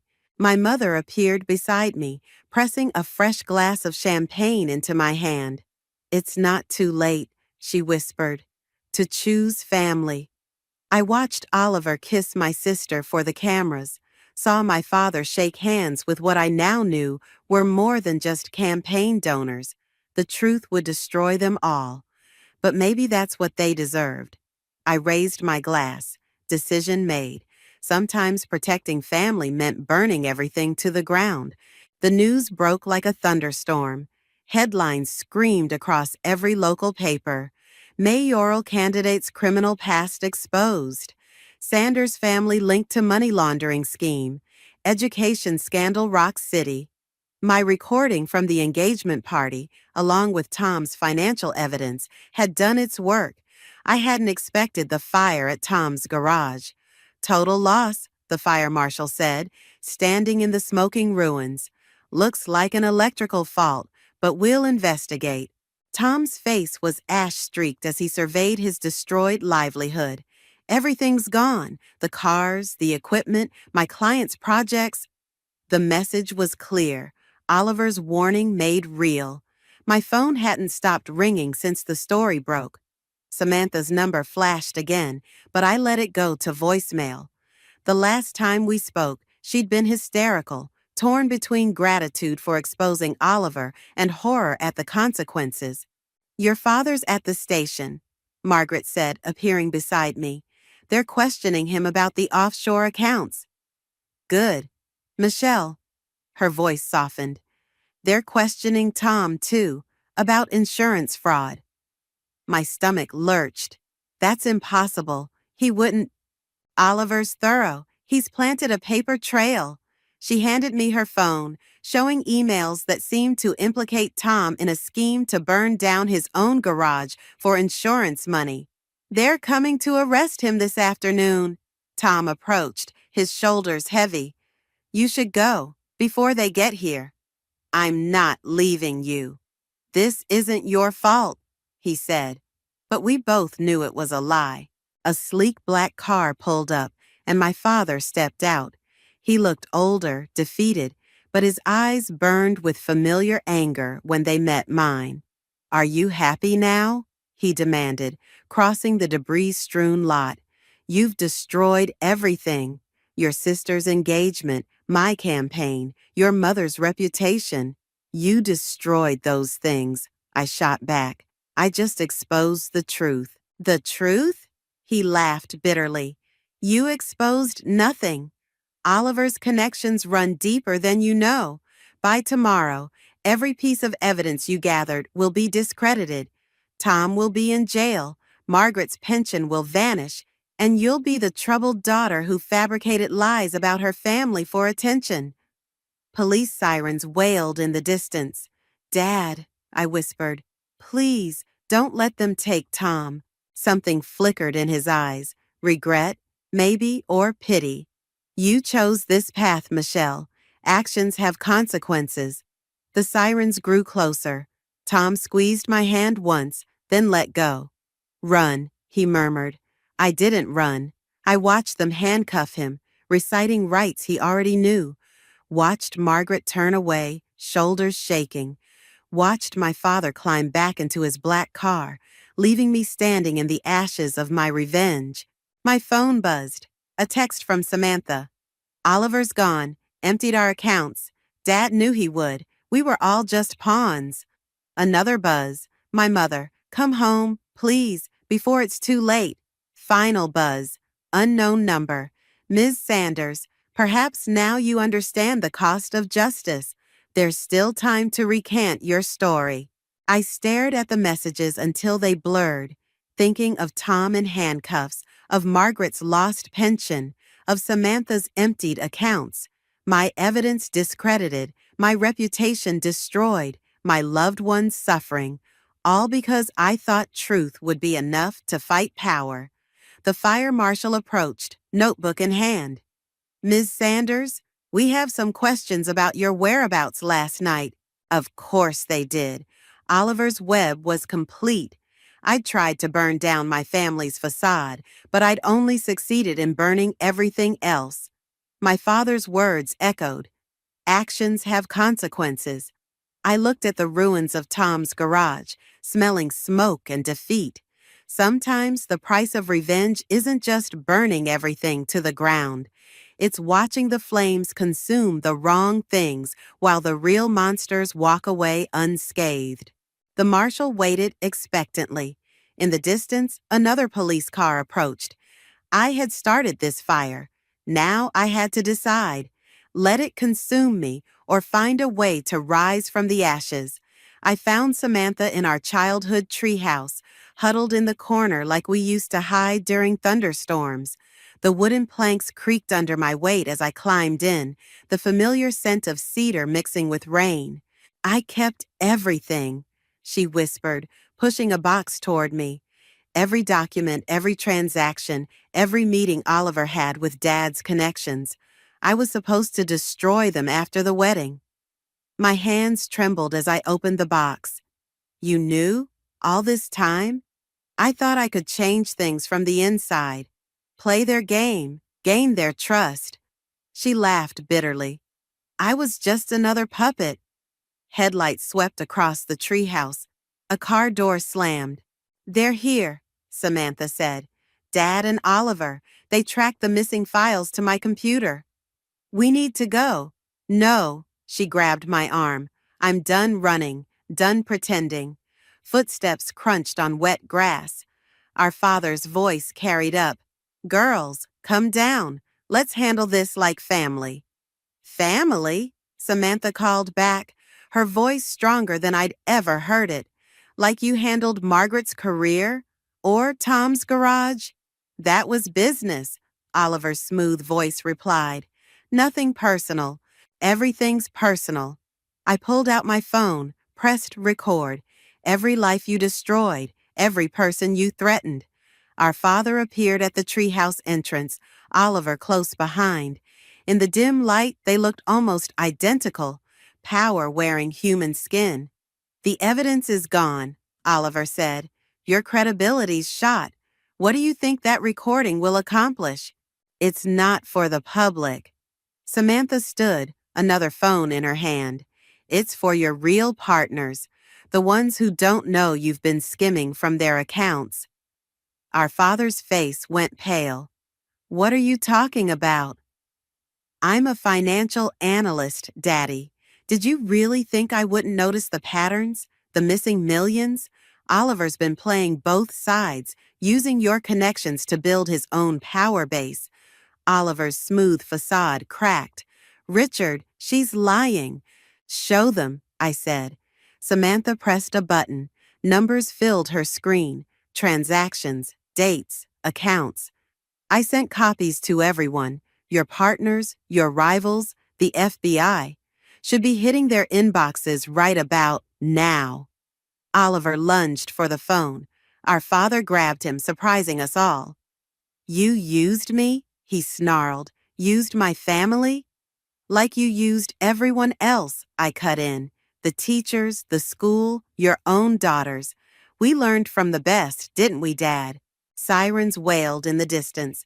Oliver wrenched free, scrambled down the ladder. Our father watched him run, something like pride mixing with fury on his face. "You'll destroy everything," he said quietly. "No." Samantha moved to stand beside me. "We're just starting over, the right way." The sirens grew closer. Our father looked at us, really looked at us, for the first time in years. "I wanted to give you everything." "You gave us chains," I said. "We're choosing freedom." He nodded slowly, then turned and walked away. We watched from the treehouse as police cars flooded the driveway, as Oliver was caught trying to scale the back fence, as our father surrendered quietly on the front lawn. Our mother appeared below, looking up with tears streaming down her face. "I'm sorry," she called. I should have been stronger. Samantha squeezed my hand. We all should have been. Later, as dawn broke over our shattered family's estate, we sat in the treehouse watching federal agents cart away boxes of evidence. Tom's lawyer called. All charges dropped.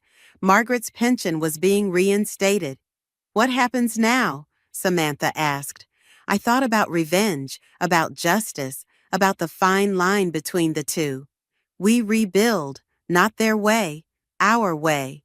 She nodded, understanding. The truth hadn't just exposed our family's corruption, it had freed us from it. Sometimes protecting family meant destroying the lies that bound it together. The sun rose higher, casting long shadows through the treehouse slats. For the first time since this all began, they didn't look like prison bars anymore. The Sanders estate sold for less than market value, its pristine facade unable to hide the scandal's taint. I stood in my father's empty study, running my fingers over the mahogany desk where he'd built his empire of lies. The room still smelled of his cologne and power. Found this in the safe, Samantha said from the doorway, holding a worn leather journal. Mom's writing. The pages were filled with our mother's elegant script, dreams and regrets bleeding together across decades.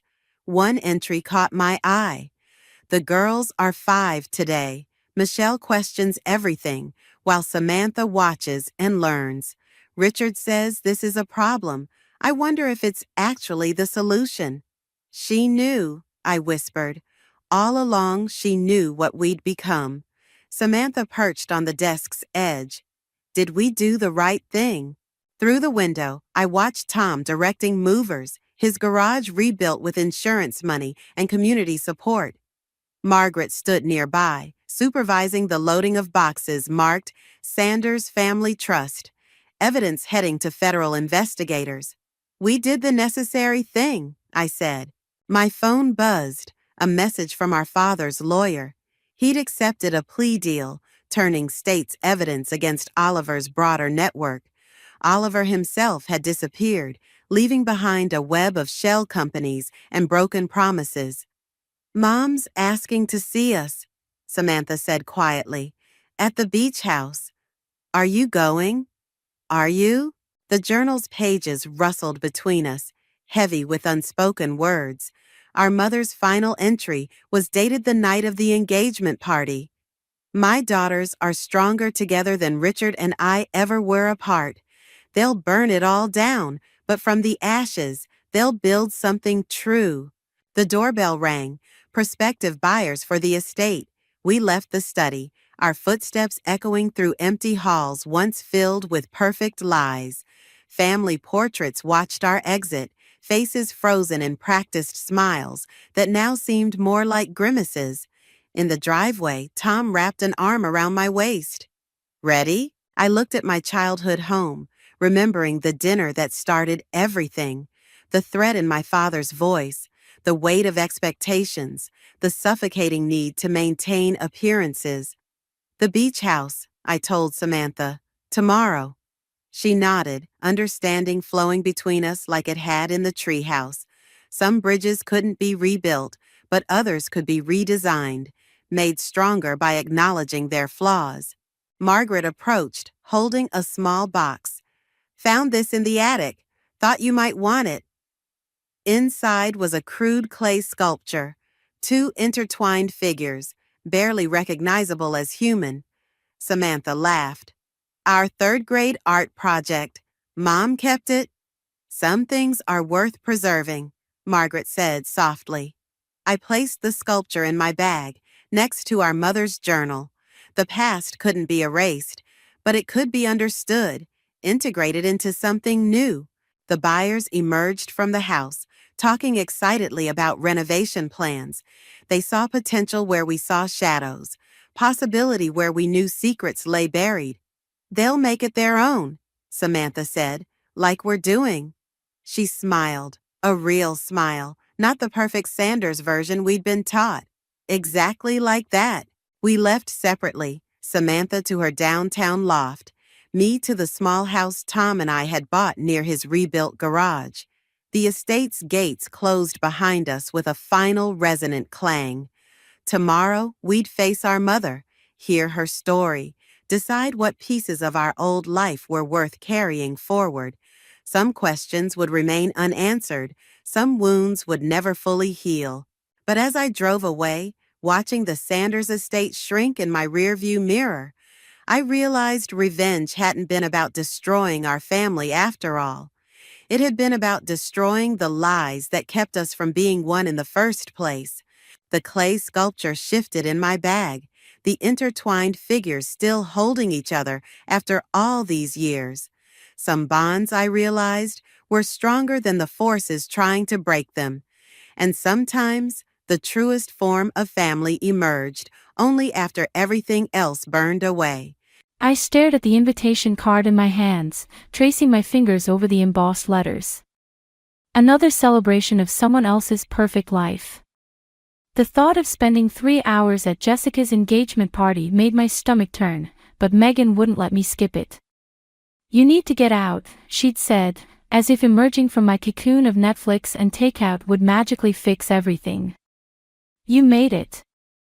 Megan's voice cut through the party's ambient noise. She pulled me into a hug that smelled of expensive perfume and concern. "And you look... well, you're here.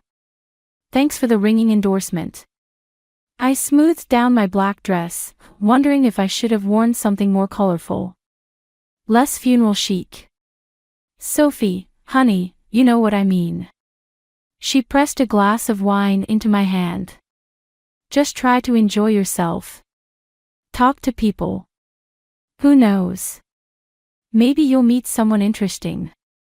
Because that worked out so well last time." The wine tasted bitter, but I drank it anyway. The party swirled around me in a blur of forced laughter and clinking glasses. I found myself drifting toward the edges, watching couples lean into each other, share private jokes, steal quick kisses. Each display of affection felt like a personal attack, a reminder of what I'd lost, or maybe never really had. "You look about as thrilled to be here as I am." I turned to find a man leaning against the wall beside me, his tie slightly loosened, holding a beer like it was a lifeline. Something about his casual disarray made me smile. "That obvious, huh? Well, you've been staring at that plant for 5 minutes like it personally offended you." He gestured toward the potted fern I'd apparently been glaring at. "I'm Ryan." "Sophie." I took another sip of wine. "And that plant did offend me. It's being all green and alive while my succulents keep committing suicide." He laughed, and something in my chest loosened slightly. "Aw, a serial plant killer. Should I be concerned?" "Only if you're photosynthetic." The conversation flowed easier than I expected. Ryan worked in IT, loved terrible sci-fi movies, and had strong opinions about pineapple on pizza. He didn't ask why I was alone at the party, didn't try to fill every silence with meaningless chatter. It felt comfortable. "Want to get out of here?" he asked after our third drink. "There's a great burger place around the corner. Real food, no tiny appetizers that leave you hunting for crumbs." I hesitated. Megan's warning voice echoed in my head, "Too soon, Sophie. Give yourself time to heal." But Ryan's smile held no pressure, no hidden agenda.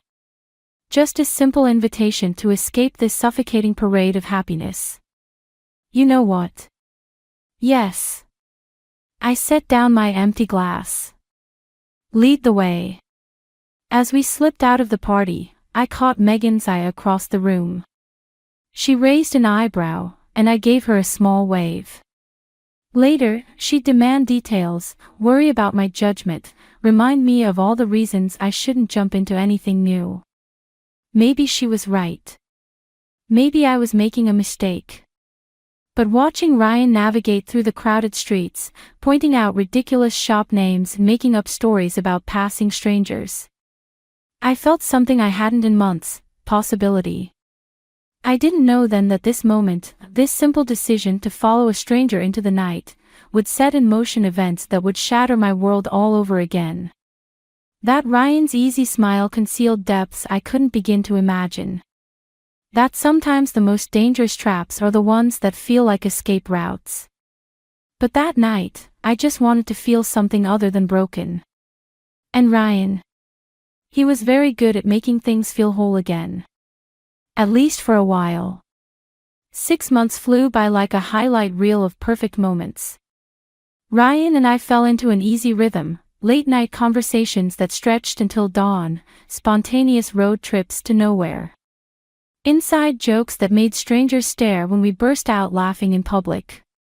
He had a way of making everything feel lighter, more vibrant. "You're different," Megan said over coffee one morning. "Happier." But what? I stirred my latte, watching the foam swirl. "I don't know. Sometimes the way he looks at you. It's like he's memorizing you. Like he's afraid you'll disappear." I laughed it off, but her words stuck with me. Maybe because I'd noticed it too, those moments when Ryan's smile would fade, and something darker would flicker across his face. But then he'd pull me close, whisper something ridiculous in my ear, and the moment would pass. The night he proposed, we were arguing about pizza toppings. "Pineapple is an abomination," he declared, waving a slice like a conductor's baton. "It's a violation of natural law. Says the man who puts ranch dressing on everything." "That's different." He set down his pizza, suddenly serious. "You know what else is different? The way you've changed everything in my life." Before I could process the shift in conversation, he was on one knee, holding out a ring that caught the dim light of my kitchen. "Marry me, Sophie. Be my partner in crime, my fellow pizza critic, my—" "Yes," I interrupted, my heart racing. "Yes to everything except the anti-pineapple agenda." The ring slid onto my finger perfectly. Too perfectly, I'd realize later. As if he'd planned this moment down to the smallest detail. That night, lying in bed, Ryan traced patterns on my arm. "We should meet my mother," he said quietly. "She'll want to help with the wedding." "Of course." I turned to face him.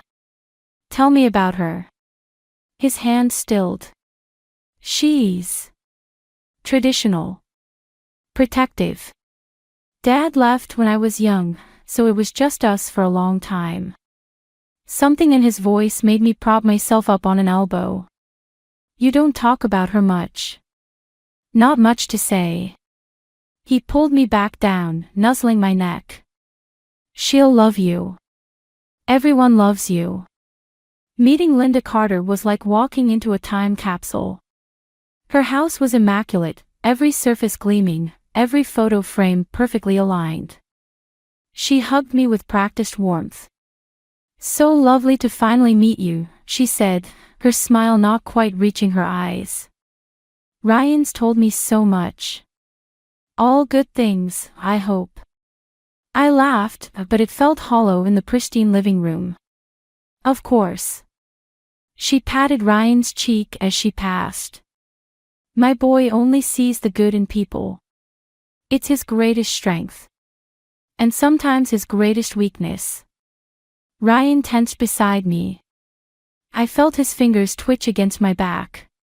Over dinner, Linda dominated the conversation, peppering me with questions about my family, my job, my plans for children. Each answer seemed to disappoint her slightly. "Marketing."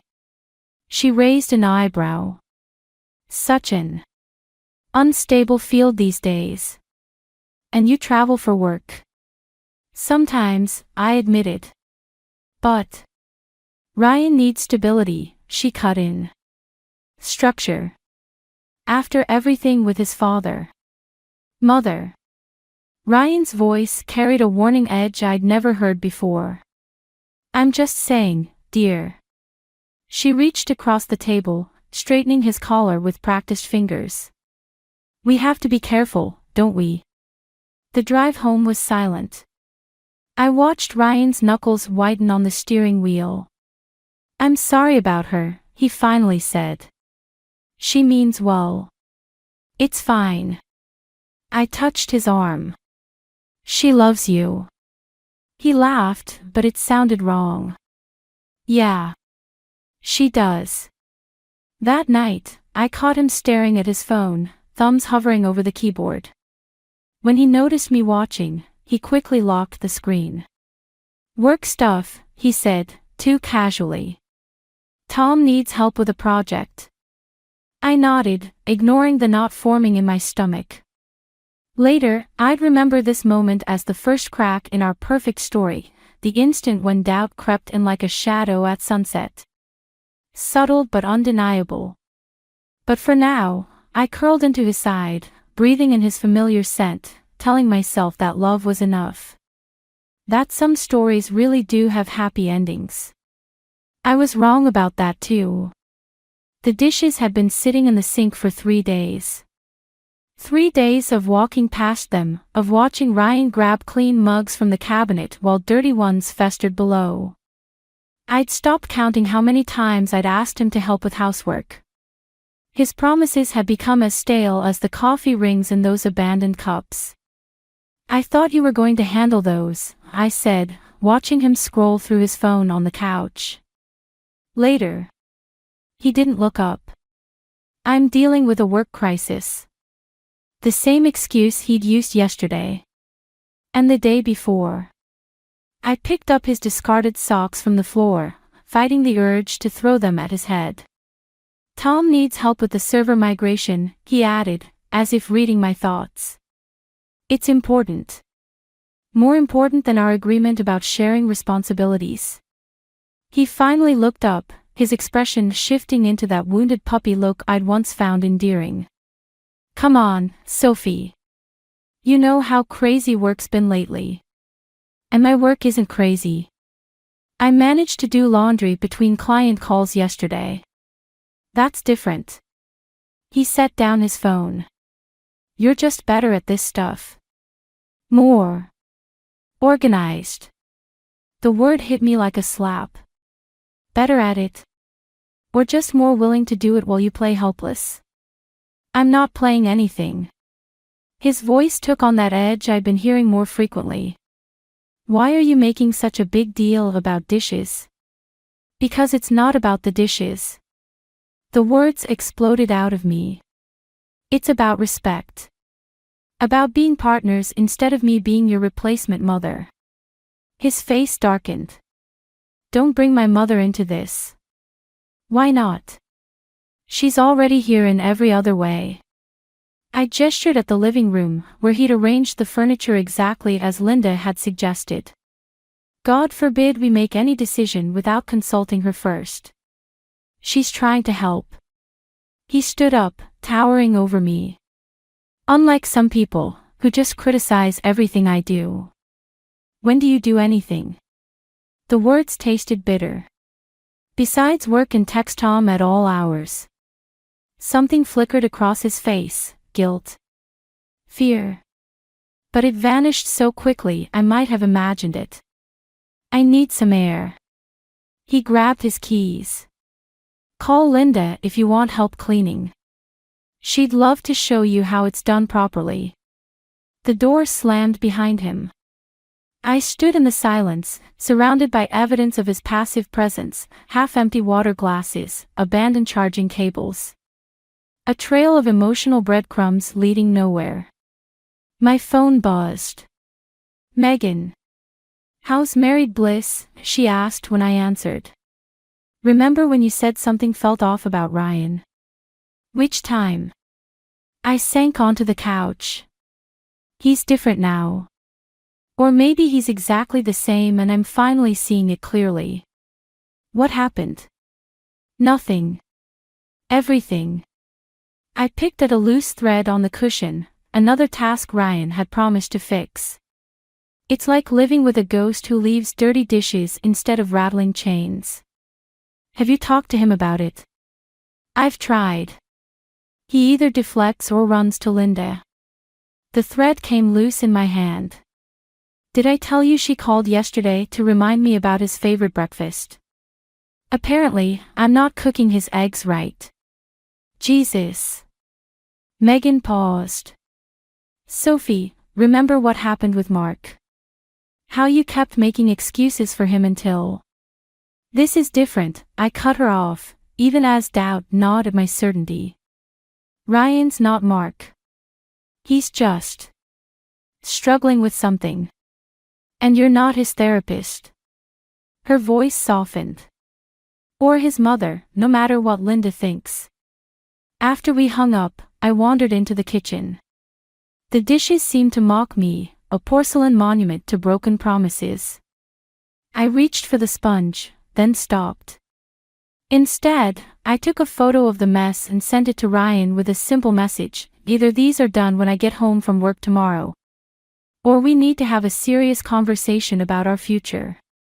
His response came hours later: sorry. Got caught up with Tom. We'll handle it tomorrow. I stared at those words until they blurred, remembering how he used to send me random messages throughout the day, jokes, heart emojis. Pictures of dogs he saw on his lunch break. When had Tom become more important than us? The answer would come soon enough, though not in any way I could have predicted. Sometimes the biggest betrayals hide in the smallest details, like dishes in a sink. Or late-night texts to a coworker who isn't really a coworker at all. The credit card statement arrived on a Tuesday. I almost missed it among the usual bills and junk mail, but Ryan's nervous glance as I opened the envelope caught my attention. $300 at La Maison, that upscale French restaurant downtown. Another $200 at Jensen's Jewelers. Dates I'd been working late, supposedly while he was debugging with Tom. Want to explain these charges? I slid the statement across the kitchen counter. He barely glanced at it. Work expenses. I'll get reimbursed. Funny. I called your office yesterday about the company holiday party. Sharon said you haven't submitted an expense report in months. The color drained from his face. You called my office. After you missed another couples therapy session. I watched him fidget with his wedding ring. Tom covered for you. Said you were in a meeting. Except you told me you were working from home that day. Sophie. Don't. My voice came out steadier than I felt. Just tell me who she is. There's no one. He reached for my hand. I pulled away. You're being paranoid. Like your mother when. Don't you dare bring my mother into this. The rage surprised me with its intensity. You lost that right when you started lying to my face. His phone buzzed on the counter. We both stared at it. The preview notification showed a message from Tom, and wants to know if you're still on for. Ryan lunged for the phone, but I was faster. The full message burned into my brain, and wants to know if you're still on for dinner. She's wearing that dress you liked. It's not what you think. He ran his hands through his hair, a gesture so familiar it hurt. Emily's just a friend from work. Tom's friend, actually. We're all just friends. I laughed at the sound sharp enough to make him flinch. Is that what you told Linda too? Something dark flashed across his face. Leave my mother out of this. Why? She's already involved, isn't she? The pieces were falling into place. All those Sunday brunches when I was traveling for work. Those long phone calls about your childhood memories. She's been covering for you this whole time. She's protecting me. His voice cracked. She understands that sometimes people make mistakes. Mistakes. I held up the credit card statement. This isn't a mistake, Ryan. This is a choice. Multiple choices, made over and over. He slumped against the counter, suddenly looking smaller. I never meant to hurt you. That's the problem. You never mean to do anything. Things just happen to you, right? Poor Ryan, always the victim, never responsible. His phone buzzed again. Another message from Tom. Emily's getting impatient. Should I tell her you're not coming? Tell her yourself. I tossed the phone at him. I'm sure she'll understand. She probably knows all about your mother's protection by now. Sophie, please.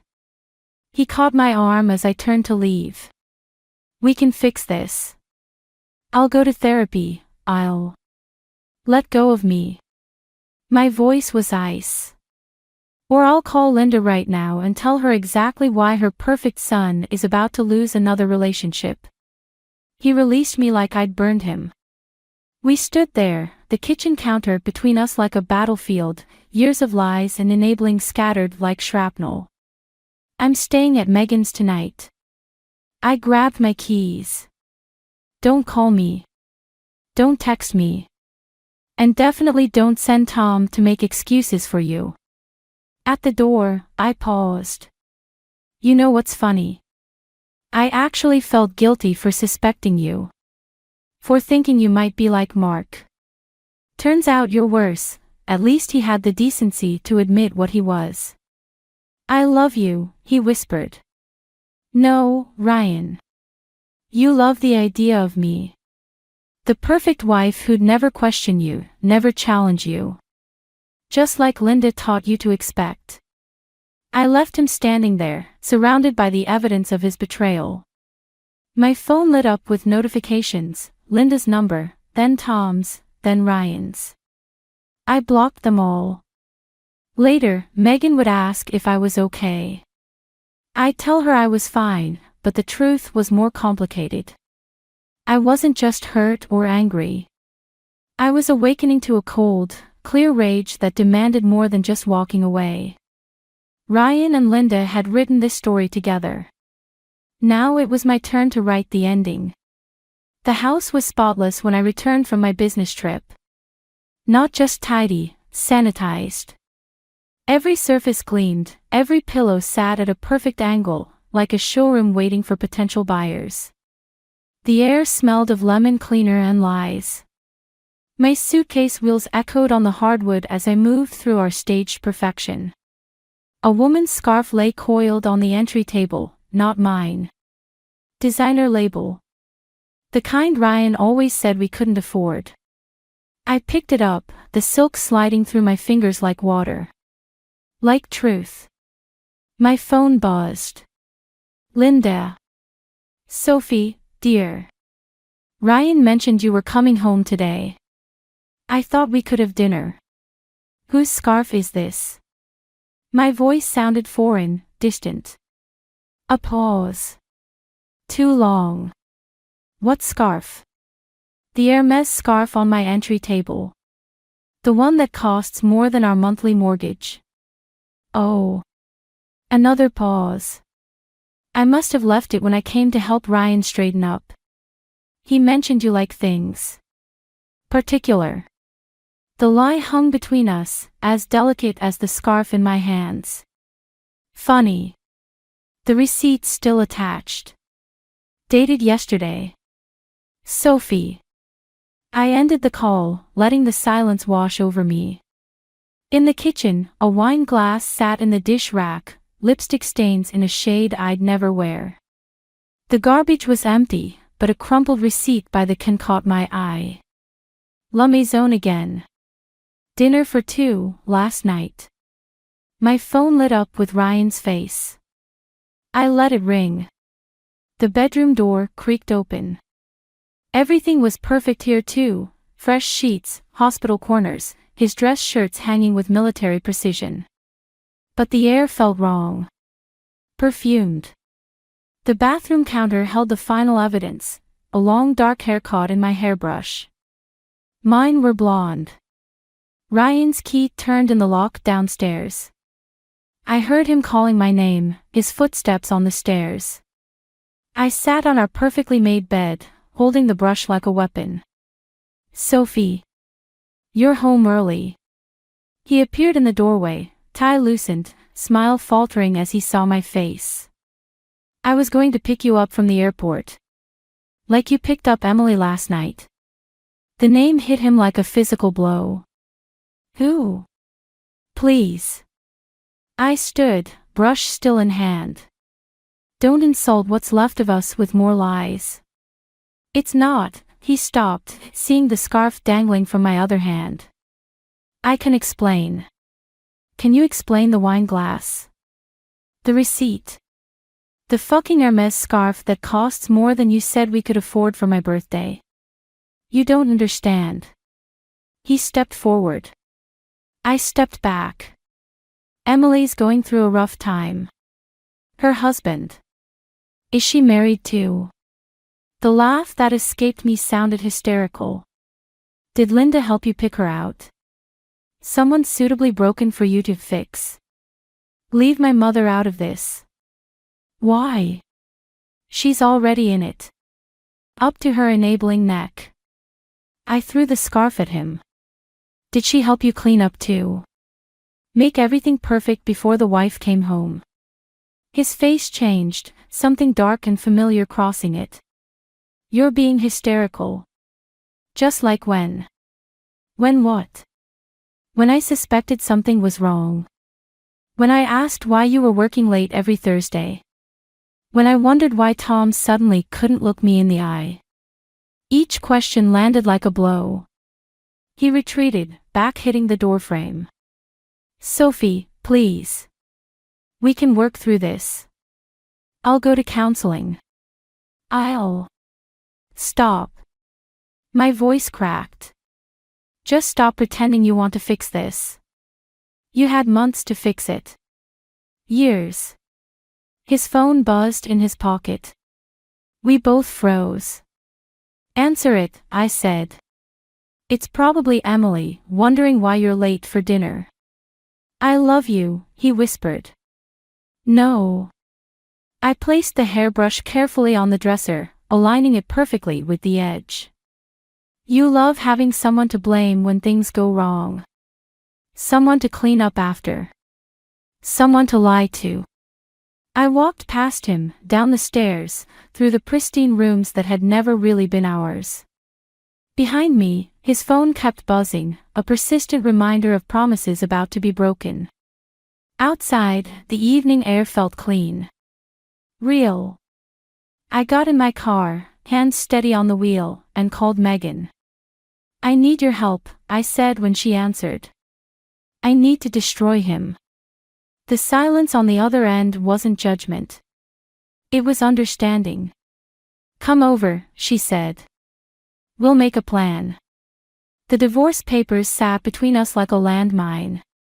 Ryan's lawyer kept glancing at his phone while mine reviewed the terms one last time. The conference room felt too small, too sterile for the death of a marriage. Mrs. Carter, if you'll sign here. Miller, I corrected. I'm keeping my name. Ryan flinched. Good. His signature came first, practiced, perfect, just like his lies. I watched the pen move across the page, remembering how he'd signed our marriage license with that same flourish. When it was my turn, I made my signature sharp, angular. A weapon. There's one more thing. I pulled out a USB drive. Evidence of financial misconduct at Carter Technologies. Ryan's head snapped up. What? Interesting emails between you and the accounting department. Creative expense reports. That sort of thing. His lawyer leaned forward.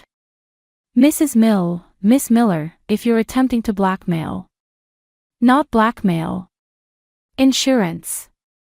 I slid the drive across the table. Everything's already backed up. I just thought Ryan should know what I found while cleaning our perfect house. The color drained from Ryan's face. You wouldn't.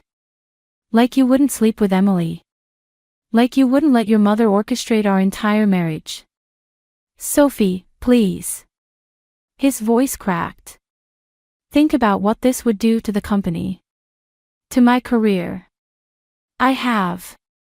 For 3 weeks, 4 days, and, I checked my watch, 6 hours. About as long as you thought about our marriage before destroying it. His lawyer whispered something urgent. Ryan ignored him. What do you want? Nothing. I stood, smoothing my skirt. Consider it a parting gift. A reminder that perfect facades crack eventually. Outside, Megan waited in her car. How'd it go? He signed. I buckled my seatbelt, hands shaking. And I gave him the drive. Empty. Loaded. Every fraudulent expense report, every manipulated budget. 3 years of creative accounting, all tied to his employee ID. Jesus. Megan pulled into traffic.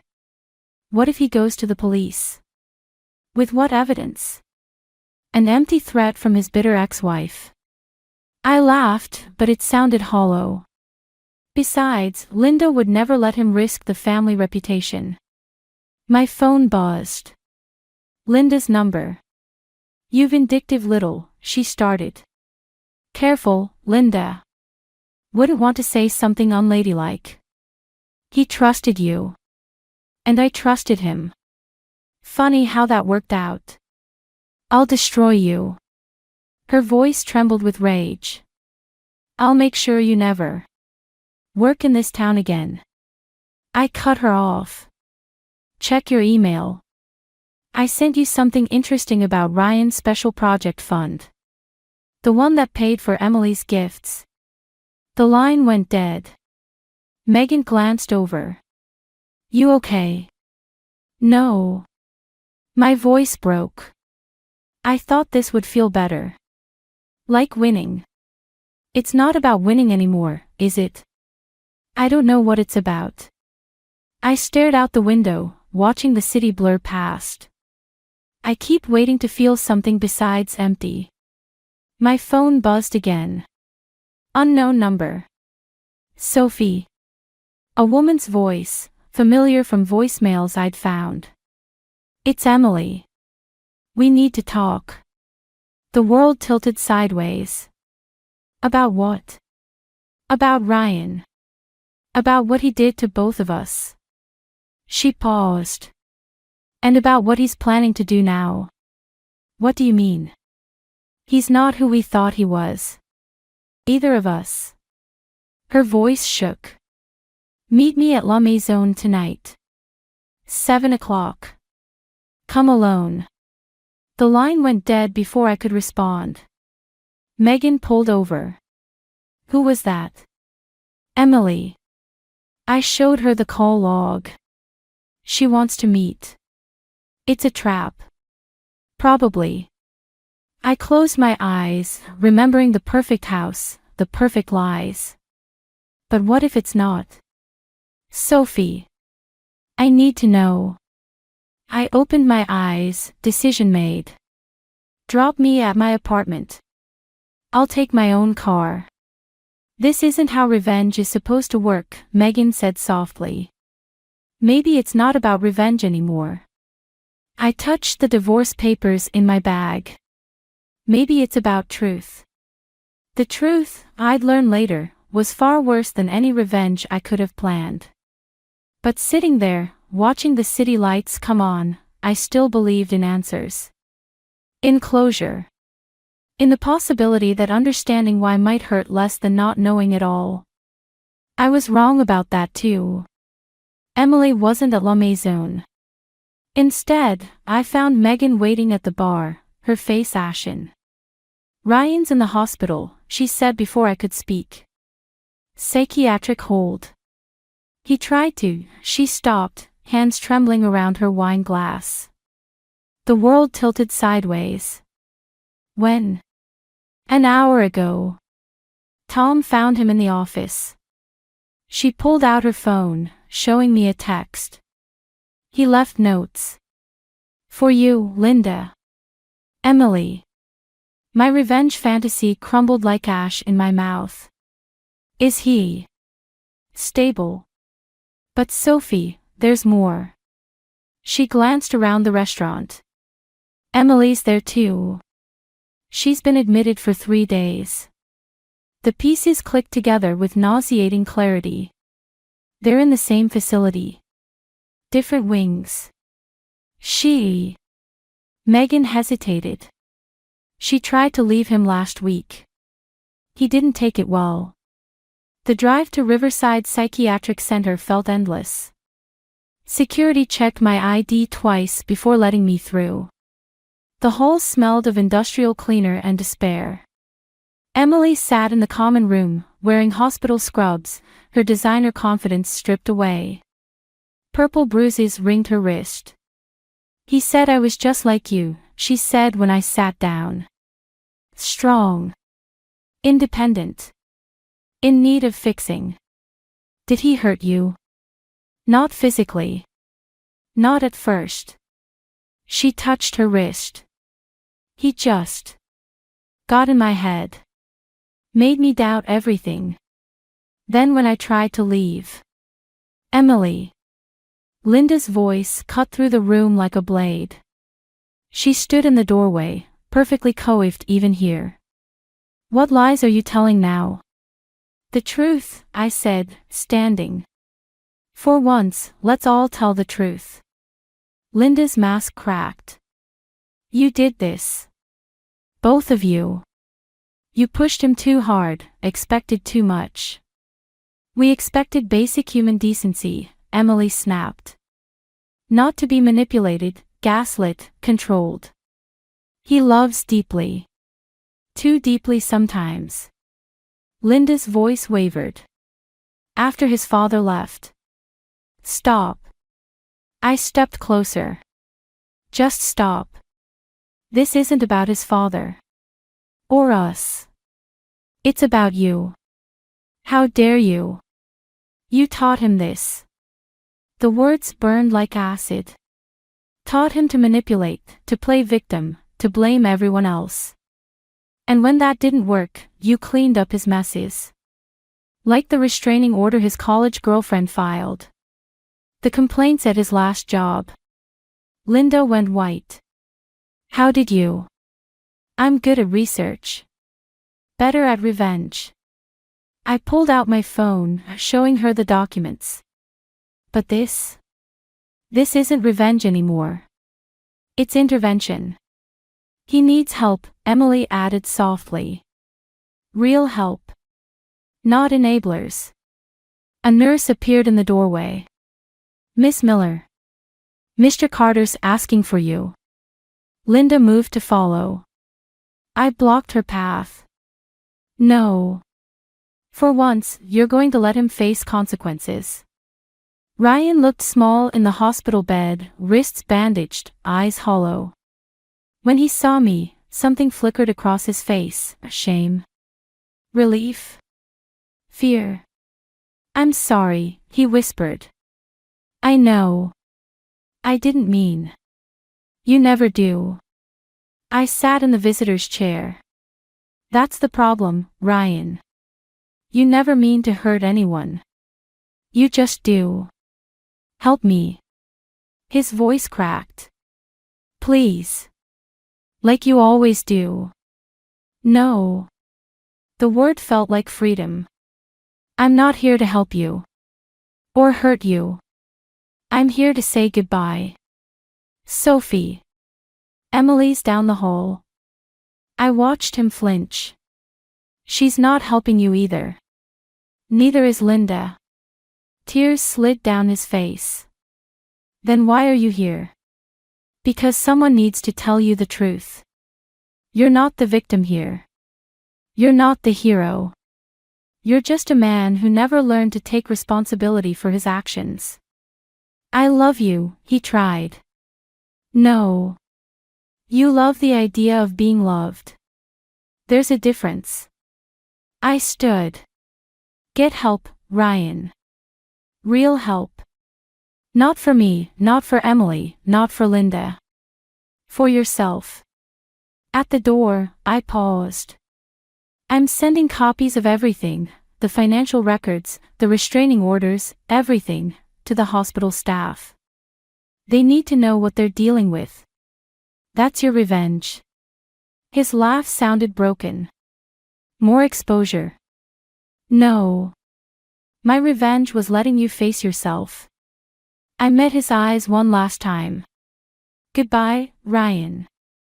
In the hallway, Emily and Linda waited, two women broken by the same man in different ways. We looked at each other, understanding passing between us without words. Sometimes revenge isn't about destruction. Sometimes it's about truth. And sometimes truth is the hardest revenge of all. The letter arrived on a crisp autumn morning, hand-delivered to my office. Ryan's precise handwriting on the envelope made my fingers tremble as I opened it. Inside, a single page filled with words I'd once longed to hear. I'm starting to understand what you meant about facing myself. The doctors say I'm making progress. Mother hasn't visited in weeks, her choice, not mine. Maybe that's progress too. Emily dropped the charges. She's stronger than either of us knew. Like you. I keep thinking about that night we met, how you said you'd never trust anyone again. I made you break that promise to yourself. I'm sorry for that most of all. I folded the letter, tucking it into my desk drawer without responding. Outside my window, the city sprawled beneath gray skies, unchanged yet completely different from the view I'd had when this all began. My phone buzzed. Megan. You busy? She asked. Emily's downstairs. My heart stuttered. Here. She wants to talk. About the support group.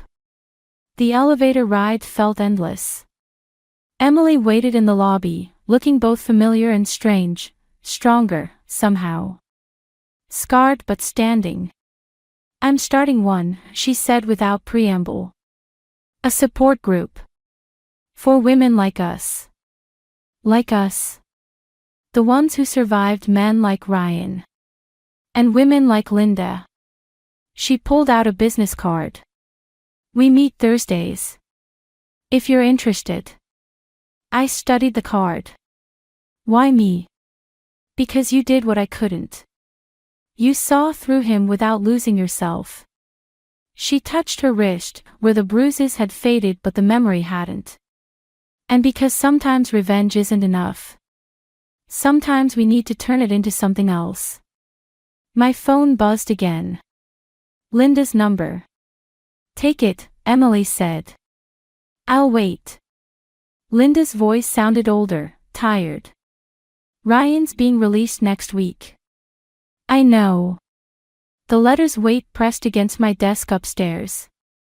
He wants to see you. No. A pause. Sophie. You don't get to ask me for anything anymore, Linda. Neither does he. He's changed. Maybe. But I have too. I watched Emily through the lobby windows, her reflection overlapping with mine. Goodbye, Linda. I hung up before she could respond. She still thinks she can fix him, Emily said when I returned. She can't. No. Emily smiled sadly. But maybe we can fix what he broke in us. Upstairs, I pulled out Ryan's letter again. Below it in the drawer lay the evidence I'd gathered, financial records, restraining orders, a history of manipulation carefully documented. My perfect revenge, never used. Megan appeared in my doorway. You okay? I thought revenge would feel like winning. I held up the letter. But this feels better. What does? Living well. I dropped the letter in the shredder, watching it disappear. Moving forward. The support group. I picked up Emily's card. Maybe. But first, I need to do something. The storage unit felt smaller than I remembered. Boxes of our shared life waited in neat rows, photos, wedding gifts, memories carefully preserved. I'd kept them out of spite, thinking someday I'd want to remember. Now, watching the donation truck load them up, I felt lighter with each box that disappeared. My phone buzzed one last time. A text from an unknown number. Thank you for showing me the truth. Or I deleted it without responding. Some truths don't need acknowledgement. Some revenge is better left unfinished, transforming into something else entirely. Outside, Emily waited in her car. Ready? For what? The future. She smiled, and this time it reached her eyes. It's Thursday. I got in, leaving the storage unit and its ghosts behind. We drove through the city, past La Maison, past the house Ryan and I had shared, past all the places where I'd lost and found myself. Sometimes the best revenge isn't revenge at all. Sometimes it's simply living, breathing, moving forward. Sometimes it's helping others do the same. And sometimes, in the end, that's enough. Success tastes like vanilla lip gloss and overpriced airport coffee. I'm riding that high, my presentation deck still hot in my laptop bag, the deal I just closed worth more than Jake makes in 2 years. The taxi cuts through evening traffic, and I practice different ways to tell him about the promotion. Maybe this time he'll actually smile. My phone buzzes. Rachel's text reads, "You crushed it, boss lady. Drinks tomorrow?" I type back a quick hell yes before shoving the phone in my purse. The house comes into view, dark except for the bedroom window. Strange. Jake's car is in the driveway, but he usually leaves every light on like he's signaling aircraft. The front door creaks, another thing he promised to fix months ago. Jake? I'm home early. Got some amazing news. Silence answers. Then shuffling upstairs. My heels click against the hardwood as I climb the stairs, each step matching my heartbeat. The bedroom door is ajar, spilling yellow light into the hallway. I push it open. Jake stands by our bed, my clothes scattered across it like fallen leaves. An open suitcase sits in the middle of the chaos. What are you doing? My voice comes out smaller than I intended. He doesn't turn around, just keeps folding my favorite blazer with mechanical precision. What does it look like? It looks like you're packing my things without asking me first. I step closer, grab the blazer from his hands. Stop that. Talk to me. Finally, he faces me. His eyes are red-rimmed, but his voice is steady. I can't do this anymore, Kiara. This. Pretending we're equals when we both know you've left me in the dust. What are you talking about? I just closed the biggest deal of my career, and instead of celebrating with me, you're what, throwing me out? See? That's exactly it. He laughs, but it sounds wrong, like breaking glass.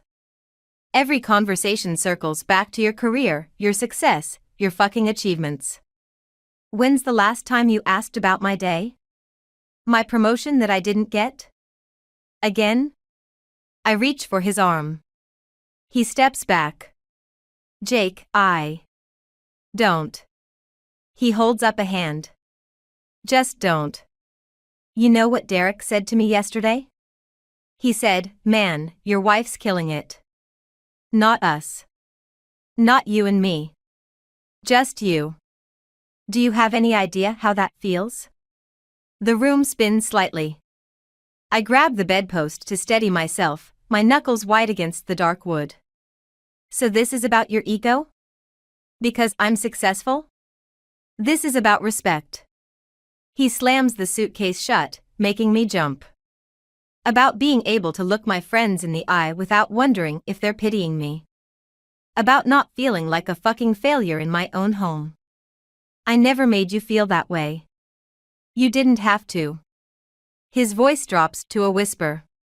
Your existence does it for you. The words hit like a physical blow. I sink onto the edge of the bed, crushing something underneath me.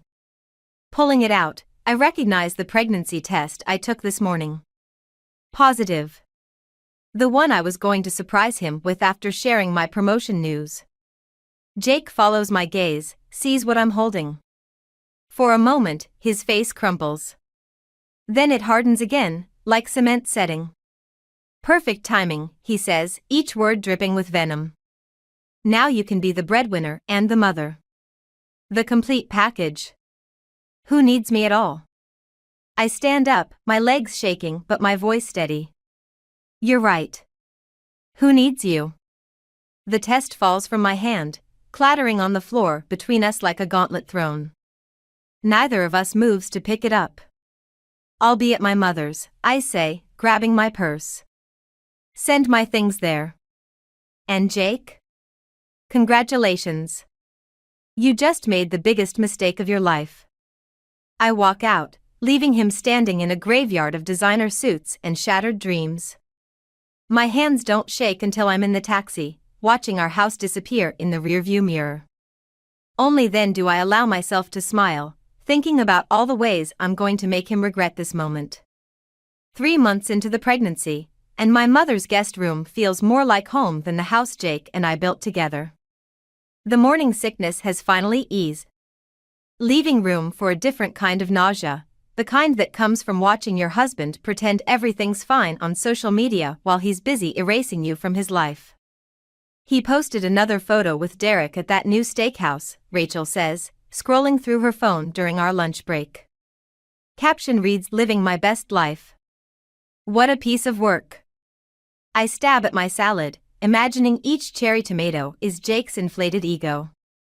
Let him play happy bachelor. We both know he's dying inside. Speaking of dying. Rachel lowers her voice. The board approved your proposal for the Asian market expansion. Jake's company was counting on that contract. The lettuce suddenly tastes sweeter. You're sure? 100%. Derek let it slip to marketing that Jake's team had already started hiring people for the project. Now they'll have to let them go.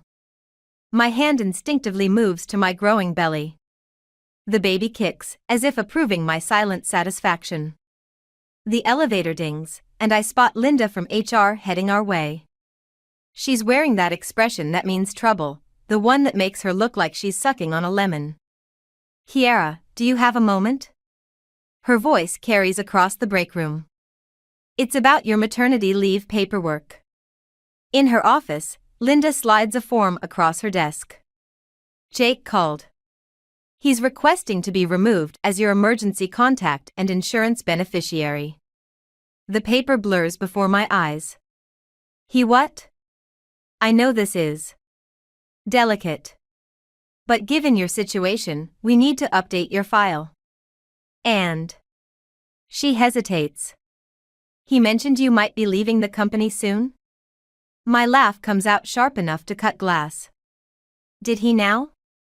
He seemed quite certain about it. Said you'd discussed focusing on family full-time. I leaned forward, both hands flat on her desk. Linda, let me be crystal clear. The only thing I'm leaving is my marriage. This company, my career, that's not negotiable. That evening, I find my mother in her garden, attacking weeds with the same intensity I'd shown that salad. She looks up when my shadow falls across her work. Jake called here too, she says, not bothering with hello. Wanted to know if you'd come to your senses yet. And? I told him the only sense you've come to is the good kind. She sits back on her heels, studying my face. He's scared, you know. Men like that, when they lose control. They lash out, I finish. Try to take whatever power they can grab. Exactly. She pulls off her gardening gloves. Which is why you need to be smarter. Stronger. More calculated than he is. My phone buzzes, a text from Jake, we need to talk about the house. And the baby. Stop avoiding me. I'm not avoiding anything, I mutter, typing back, lawyer. Everything goes through the lawyer. He's at the door, my mother says suddenly, peering through the kitchen window. Speaking of avoiding. I hear his knock, then his voice, Kiara. I know you're in there. We have to discuss this like adults. My mother moves to answer, but I catch her arm. No. Let him stand there. Let him feel what it's like to be shut out. We sit in the darkened kitchen, listening to his increasingly aggressive knocks. Finally, his voice cracks, please. I made a mistake. I can't stand feeling this way. The baby kicks again, harder this time. I press my hand against the spot, remembering how he couldn't even look at the pregnancy test that night. That's the thing about mistakes, Jake, I whisper, though he can't hear me through the door. They have consequences. His footsteps eventually fade. My mother switches on the light, her face a mix of pride and concern. You're not just protecting yourself anymore, she says, nodding at my belly. No, I agree, already planning my next move. I'm protecting both of us. And I'm going to make sure he never forgets that. Through the window, I watch his car disappear into the darkness, knowing tomorrow will bring another battle. But this time, I'm ready. This time, I'm not the one who'll end up losing everything. The coffee shop across from Jake's office wasn't my usual scene, but it offered the perfect vantage point. I'd been sitting here for an hour, watching Derek's familiar figure pace outside, phone pressed to his ear. The conversation seemed heated, even from this distance. My own phone buzzed, Rachel's daily check-in. You sure about this? Spying isn't exactly your style. I typed back, not spying. Gathering intelligence. The baby shifted restlessly, as if sensing my tension. At 6 months, she was becoming quite the accomplice in my surveillance missions. I rubbed my belly, whispering, just a little longer, sweetheart. Derek finally ended his call and headed inside. I pulled my baseball cap lower, angling my laptop screen to hide my face. He ordered, then slumped into a booth behind me. Jake, man, you need to get it together. Another call. The board's asking questions about the project delays. Yeah, I know it's her fault, but you can't keep telling people she sabotaged it. It looks desperate. My fingers tightened around my cup. Sabotage? That was new. Listen, Derek continued, his voice dropping. People are starting to talk. They're saying you're obsessed, that you're letting your personal shit affect your judgment. The Asian market deal? That wasn't her fault. We lost it fair and square. A pause. Then, no, I'm not taking her side. I'm trying to save your ass before you get fired. You really think telling everyone your pregnant wife stole your clients is a good look? My hand shook as I reached for my phone, opening the voice recorder app. This was better than I'd hoped. The drinking has to stop too, Derek added. Coming to work hungover, missing meetings. Jesus, Jake, you're doing her work for her. She doesn't need revenge when you're self-destructing this spectacularly. I almost felt sorry for Derek. Almost. But he'd enabled Jake's behavior for months, playing the sympathetic friend while watching him spiral. The chair behind me scraped as Derek stood. Fine. Don't listen. But when everything falls apart, remember I warned you. I waited until he left before gathering my things. Outside, the autumn air carried the scent of wood smoke and possibilities. My lawyer would be very interested in this recording. Back at my mother's, I found her in the kitchen with an unexpected visitor. Rachel sat at the counter, clutching a manila envelope. What's wrong? I asked, noting their expressions. Rachel slid the envelope toward me. HR forwarded this to my desk by mistake. It's an email chain between Jake and your company's biggest competitors. He's been trying to warn them away from working with you. My hands trembled as I read. Phrases jumped out: unstable behavior, professional concerns, liability risks. Each word was carefully chosen to cast doubt. To poison potential clients against me without making direct accusations. He's trying to destroy my career, I whispered. all while playing victim at his own company. My mother's face hardened. He's trying to make you dependent. Vulnerable. Classic abuser tactics. No, I said, straightening. He's giving me exactly what I need. Proof. I pulled out my phone, playing Derek's recorded conversation. Rachel's eyes widened. Holy shit, she breathed. With this and the emails? We can prove harassment, I finished. Professional sabotage. And when the baby comes? He won't have a leg to stand on, my mother concluded, a fierce pride in her voice. My phone lit up with Jake's number. For the first time in weeks, I answered. Missing me? I kept my voice honey sweet. Kiara, please. He sounded desperate. I need you to call off whatever you're doing. My job. Everything's falling apart. Funny how that happens when you try to destroy someone else's life. I never. Save it for the lawyers, Jake. And maybe next time, don't put your sabotage attempts in writing. The silence on his end was deafening. Finally, he whispered, You knew? I know everything. I ended the call, feeling the baby kick approvingly. And this is just the beginning. Rachel and my mother exchanged looks. They knew that tone, the one that meant I wasn't just fighting back anymore. I was going for the kill. The pregnancy books never mentioned how revenge could make morning sickness worse. 7 months along, and I'm bent over my mother's toilet, heaving up bile and regret after reading Jake's latest email to my clients. Each word a carefully crafted poison, designed to make me look unstable, unreliable, unworthy of their trust. My phone vibrates against the tile floor. Rachel's text reads, Board meeting in 30. They're discussing your accounts. Jake's brother-in-law is making waves. Of course. I'd forgotten about Michael on the board. Family loyalty runs deep, especially when there's money involved. The doorbell rings as I'm rinsing my mouth. Through the bathroom window, I spot Derek's car in the driveway. My mother's voice drifts up the stairs, polite but steel-edged, she's not receiving visitors. Please, Derek's voice cracks. 5 minutes. It's about Jake. I crack the door open, catching their conversation. He's drinking at work now. Keeping a bottle in his desk.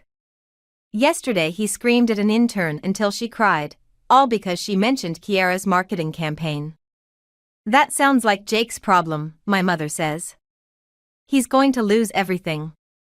The company's building a case for termination. I thought. Maybe if Kiara talked to him.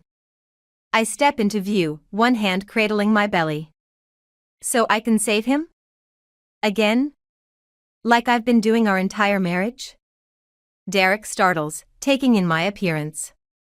Jesus, Kiara. You look. Pregnant? Exhausted? Like someone whose husband is trying to destroy her career while drinking himself into oblivion? He has the decency to look ashamed. He's sick. He needs help. And I need to protect my daughter. I descend the stairs slowly, deliberately. Did you know he's been contacting my clients? Spreading rumors about my mental state? Using his brother-in-law to undermine me at board meetings? Derek pales.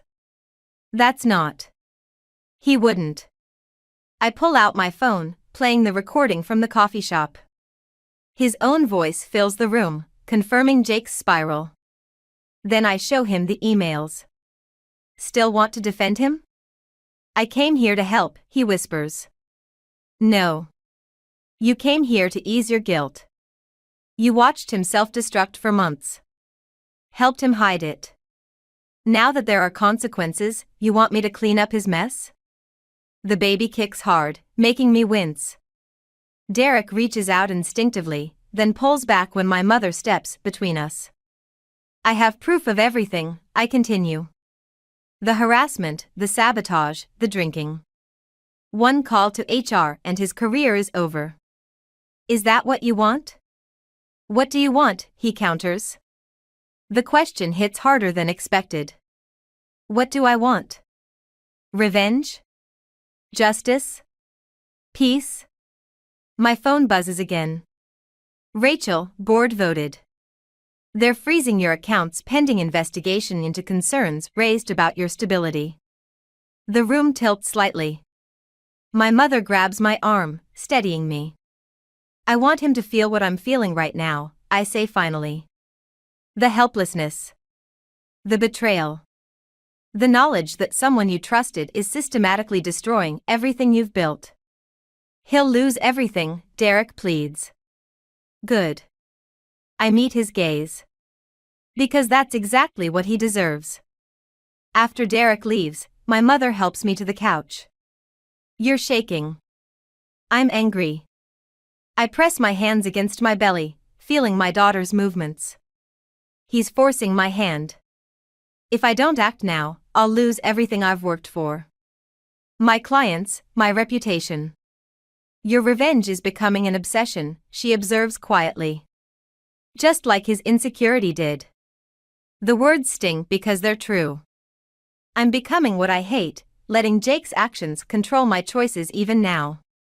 My phone lights up with Jake's number. Instead of ignoring it, I answer. Congratulations, I say before he can speak.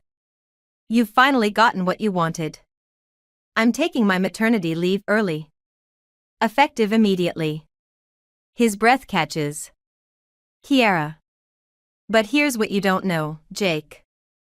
I'm not retreating. I'm regrouping. And when I come back, I stroke my belly, feeling my daughter's strength. Well, you might want to keep that bottle in your desk handy. I end the call, already drafting emails in my head.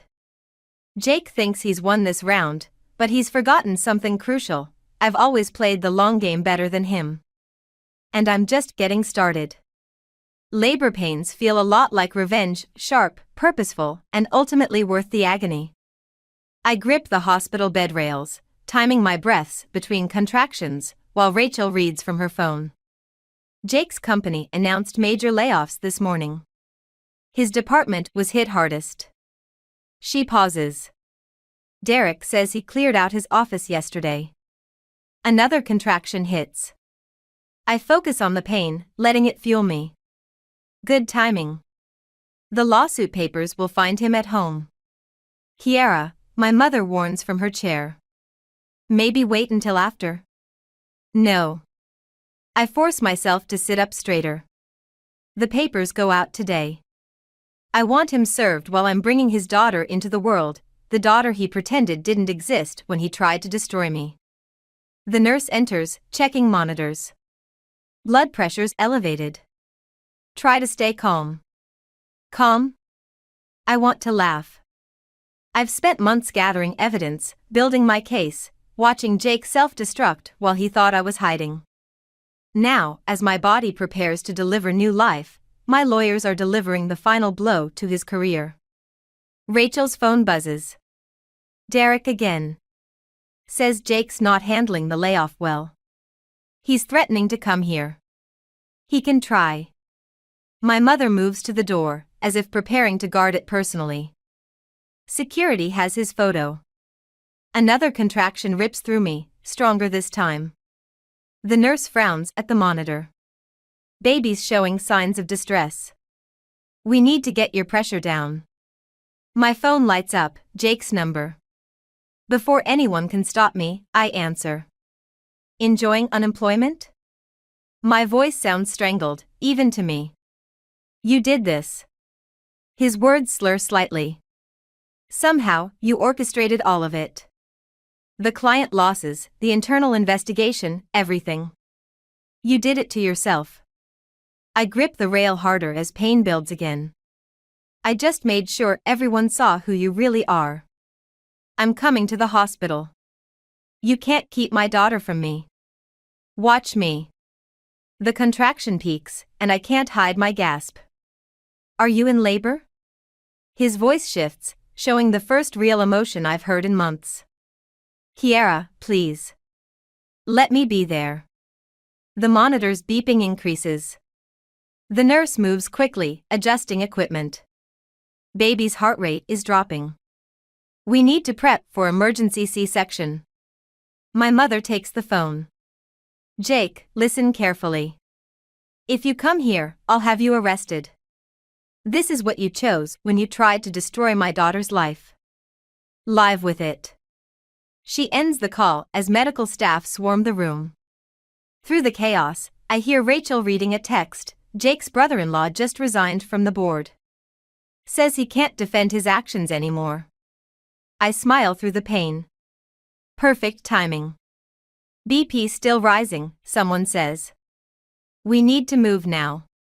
As they wheel me towards surgery, my mother squeezes my hand. Let it go, sweetheart. Focus on your daughter. But I can't. Even as they prep me for surgery, I'm calculating next moves. The lawsuit. The evidence against Jake's brother-in-law. The board members who'll face ethics investigations. The anesthesiologist leans over. Count backward from 10. 9. I think about Jake sitting alone in our empty house, career in ruins. 8. Rachel will ensure every potential employer knows about his drinking, his harassment.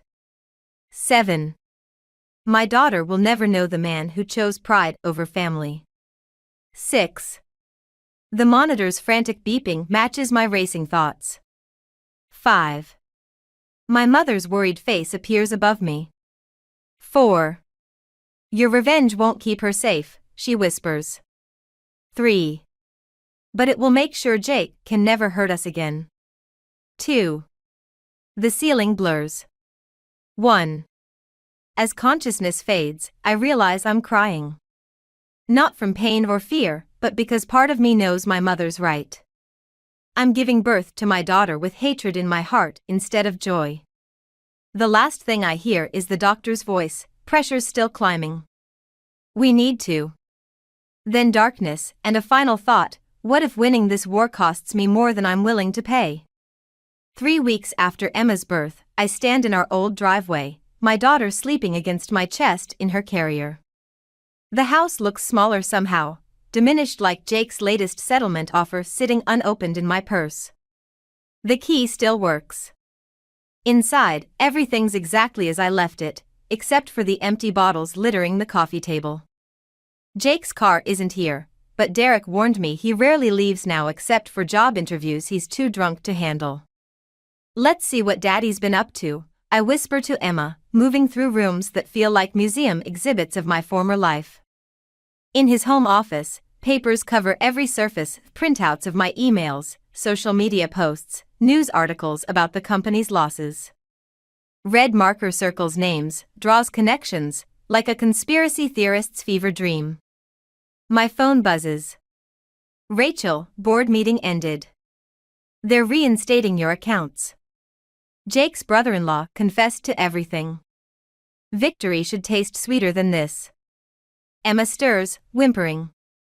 I bounce her gently, studying Jake's wall of obsession.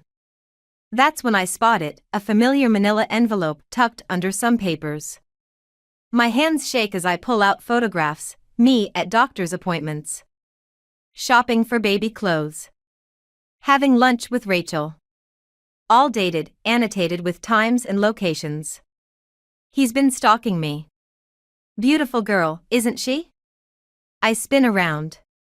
Jake stands in the doorway, swaying slightly. His clothes hang loose, his face gaunt beneath patchy stubble. You're drunk. I step backward, shielding Emma. Had to see her. He moves closer.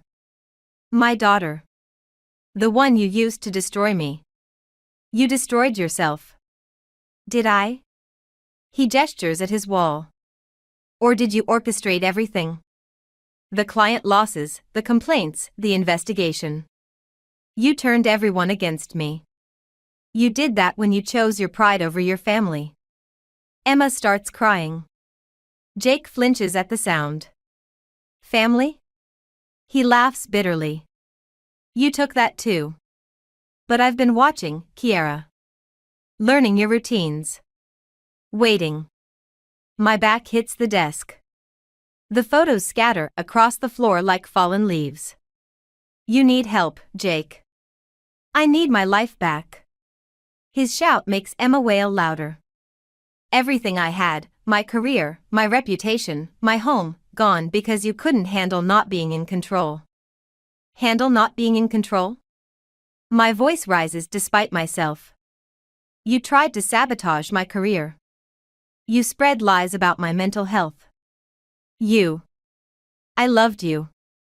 He slams his hand on the desk, inches from where I'm standing. And you made me feel worthless every single day. Emma's screams reach fever pitch. I need to get out, but Jake blocks the only exit. Move. No. His eyes fix on Emma. She's mine too. You can't keep taking things from me. He reaches for the carrier. I react instinctively, shoving him hard. He stumbles, catching himself against the doorframe. Don't you dare touch her. Or what? His smile is all wrong. You'll destroy me again? Too late, Kiara. You already did that. Now we're even. Footsteps thunder up the stairs. Derek appears behind Jake, Rachel close behind. Jesus Christ, Jake.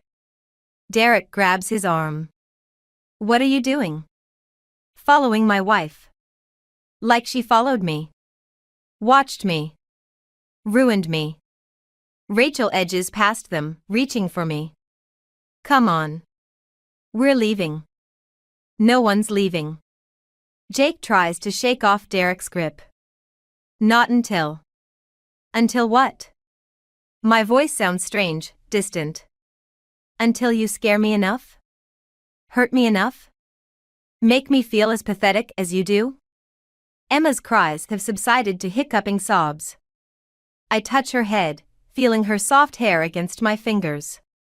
You want to know the difference between us, Jake? I built things. A career. A life. A future for our daughter. You only know how to destroy. Kiara, he whispers, and for a moment I see the man I married. Then his face hardens again. This isn't over. Yes, it is. I walk past him, my legs surprisingly steady. You're not even worth revenge anymore. Outside, the sun feels too bright. Rachel guides me to her car while Derek stays with Jake, already calling someone, rehab, maybe, or the police.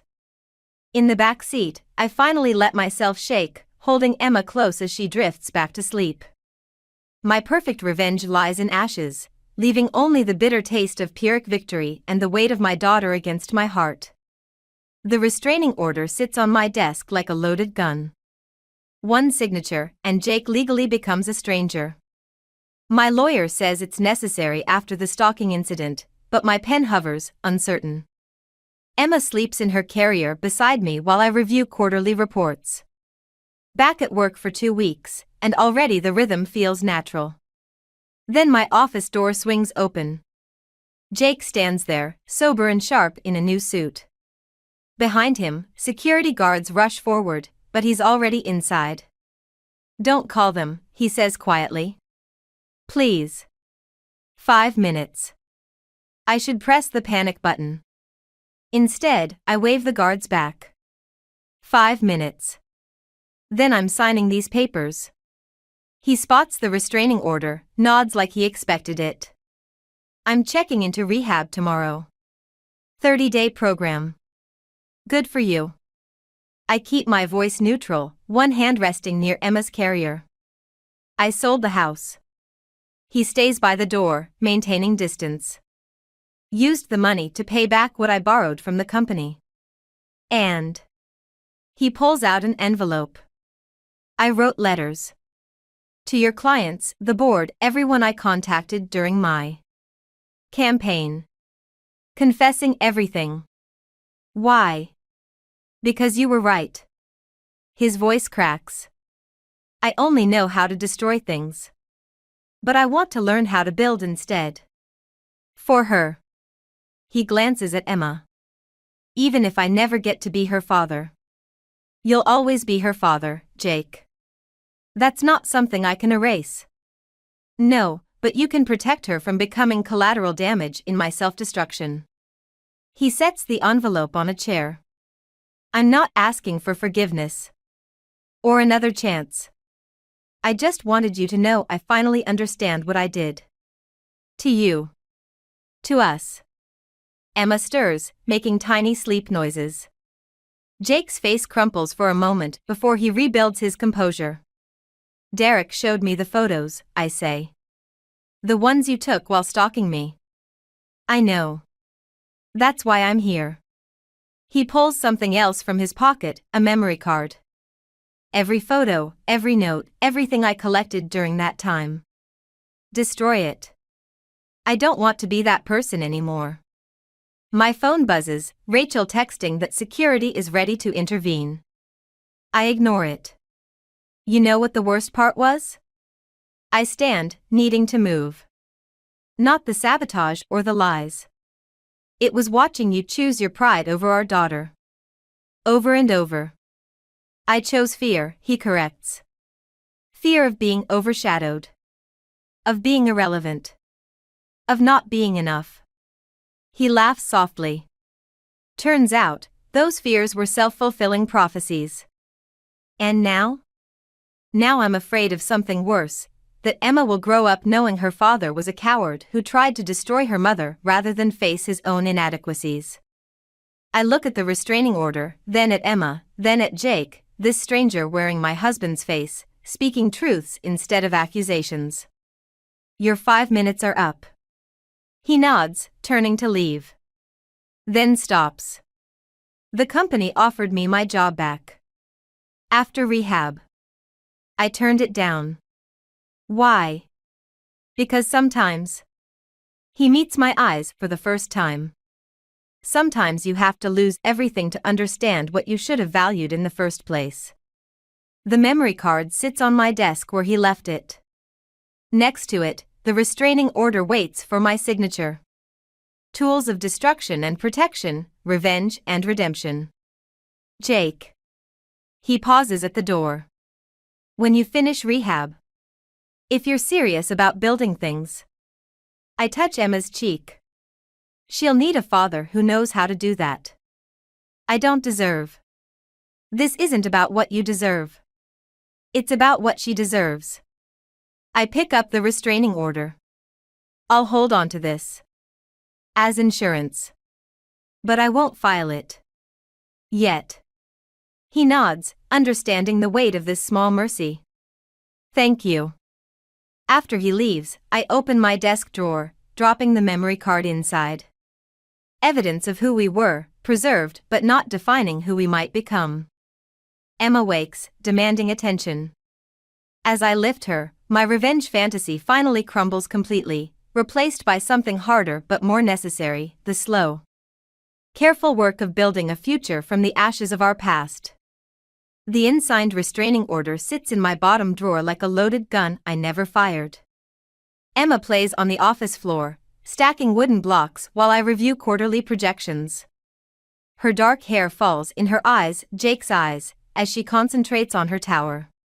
My phone buzzes. Derek's text reads, Jake completed the program. Asked me to tell you.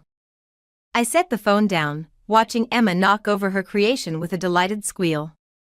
She's already rebuilding, placing each block with careful determination. Rachel appears in my doorway, holding a familiar manila envelope. This came for you. Hand-delivered. Inside, I find a single sheet of paper, Jake's resignation letter from his new job in Seattle. At the bottom, he's written, some distances aren't measured in miles. You okay? Rachel asks. Better than okay. I file the letter with the restraining order. I'm done measuring distances. The intercom buzzes. Miss Thompson? Your 3 o'clock is here. Send them in. I scoop Emma up, settling her on my hip. Ready to meet Mommy's new client? She babbles something that might be client or might be climb. These days, everything's a mountain to scale. The door opens. Jake stands there, clean-shaven in a charcoal suit, holding a presentation folder. Thompson Consulting, he says quietly. Independent contractor. If you'll have me. Emma reaches for him instinctively. I don't stop her. The Seattle job. I begin. Wasn't what I needed to build. He accepts Emma's weight, professional demeanor cracking as she pats his face. I had a good teacher about rebuilding things.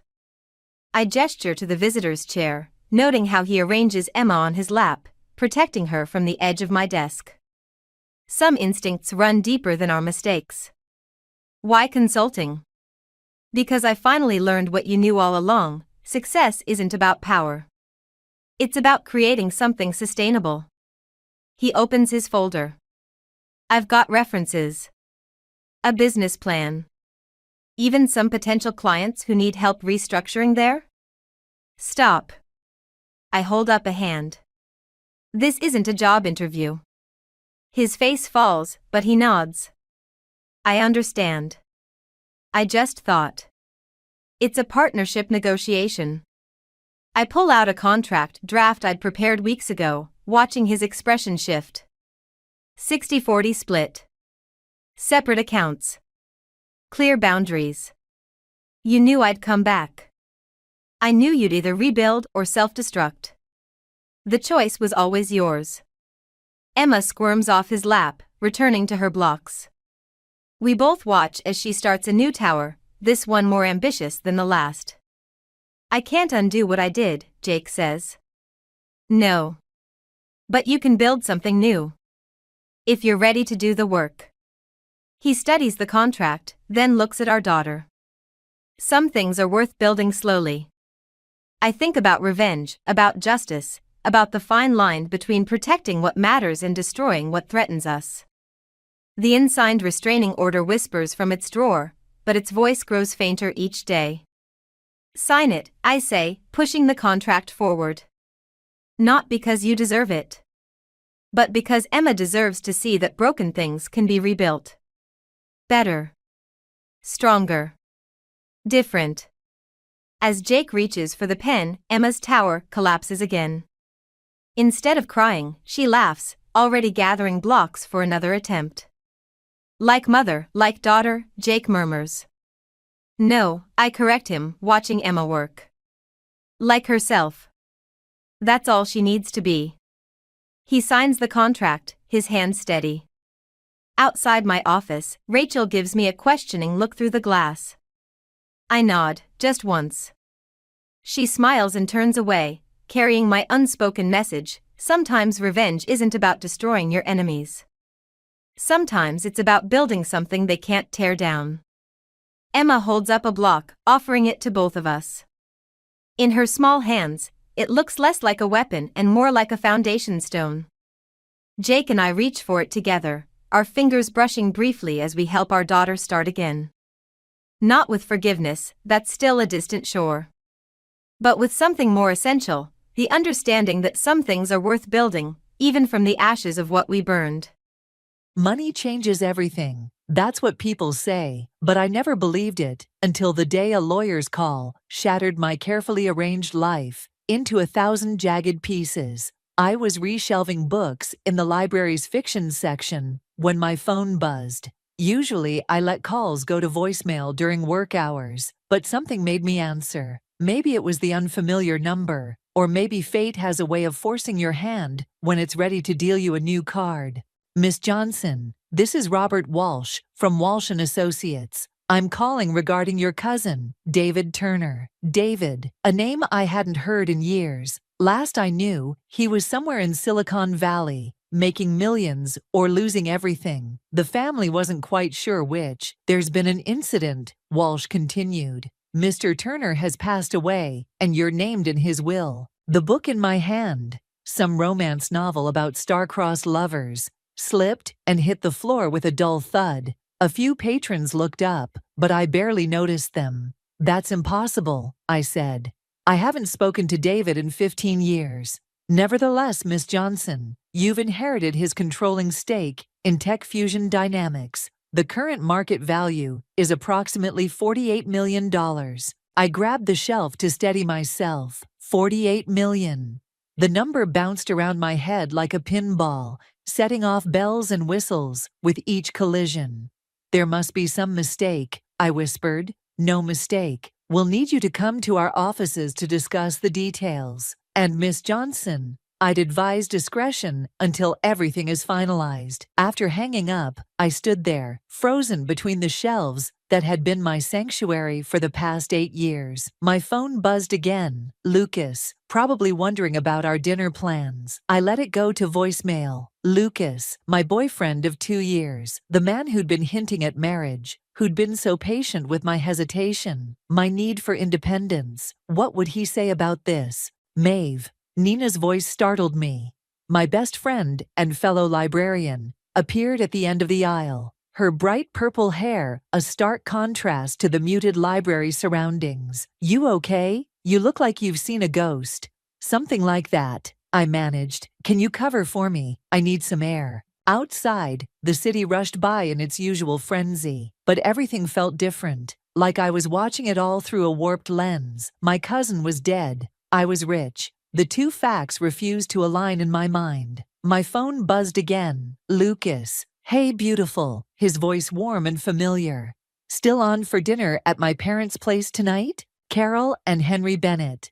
My potential future in-laws. They'd never approved of their son dating a librarian, though they hid it behind polite smiles and backhanded compliments. Actually, I'm not feeling well, I lied, surprising myself. I never lied to Lucas. Can we reschedule? Everything okay? Concern colored his voice, but something else too. Disappointment, suspicion, just a headache. I'll call you tomorrow. I ended the call and stared at my reflection in a store window. Same mousy brown hair, same unremarkable face, but something had shifted inside me, like a key turning in a lock I didn't know existed. David was dead, and he'd left me an empire I never asked for. The question was, why? And more importantly, what would it cost me? My phone buzzed one more time. A text from an unknown number. We need to talk about David. Meet me at Riverside Cafe tomorrow at 10. Come alone. CT.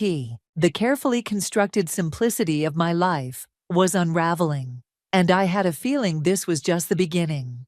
The Riverside Cafe was exactly the kind of place Lucas would hate.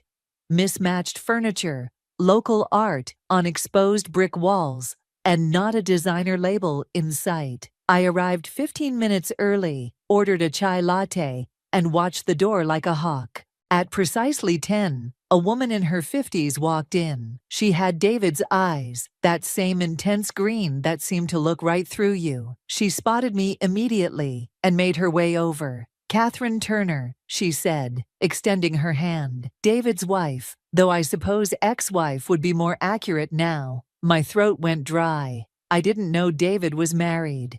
There's a lot you don't know about your cousin. She sat down, declining my offer to get her a drink, including why he left you those shares. Before she could continue, my phone buzzed. Lucas. I silenced it, but Catherine noticed. Someone important. My boyfriend, I said, then added, he doesn't know about the inheritance yet. Catherine's lips tightened.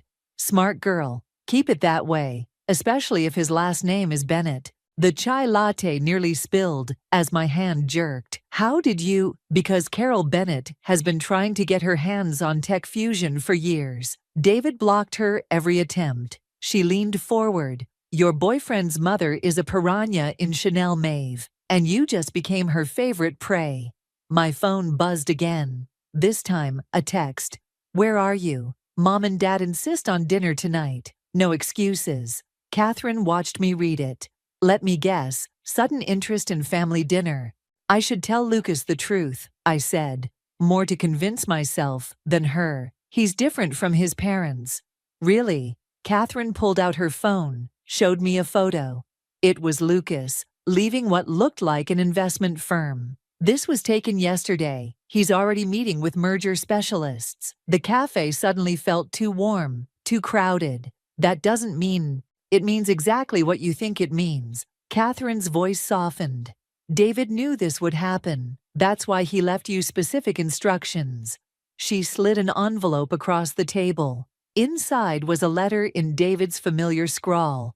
Dear Maeve, if you're reading this, I'm dead, and the vultures are circling. Whatever you do, don't sign anything. Trust Catherine. She knows the plan. My phone buzzed a third time. Lucas again. Car's picking you up at 7. Wear something nice. Mom's excited to see you. I bet she is, I thought, and felt something shift inside me, that same key turning, but this time unlocking anger instead of confusion. What's the plan? I asked Catherine. First, you're going to that dinner. Wear whatever the hell you want. Let them think you're still the same naive librarian they've been underestimating. She stood up. But before you go, we need to make a quick stop at Walsh and Associates. The lawyer's office? Why? Catherine smiled. And for a moment, I saw what David must have seen in her. Because, dear girl, that's where we keep the sharks. I sent Lucas a quick text, see you at 7, and followed Catherine out. My phone immediately lit up with his response. Perfect. Love you. 3 simple words that used to make my heart flutter. Now they felt like the first lines of a script I hadn't known I was performing in. As we walked to her car, Catherine glanced at me. You know this won't be easy. The Bennetts don't lose gracefully. I thought about all the subtle digs from Carol, the way Henry dismissed my career, how Lucas always seemed to steer our future talks toward his family's interests. 2 years of hints I'd ignored, wrapped in love I'd wanted to believe in. Good, I said, surprising myself with the steel in my voice. Neither do I. Catherine's laugh was sharp and appreciative. You really are David's cousin. She unlocked her car, a modest hybrid, not the luxury vehicle I'd expected. Ready to learn how to fight back, I took one last look at Lucas's text, then turned off my phone. Ready to win.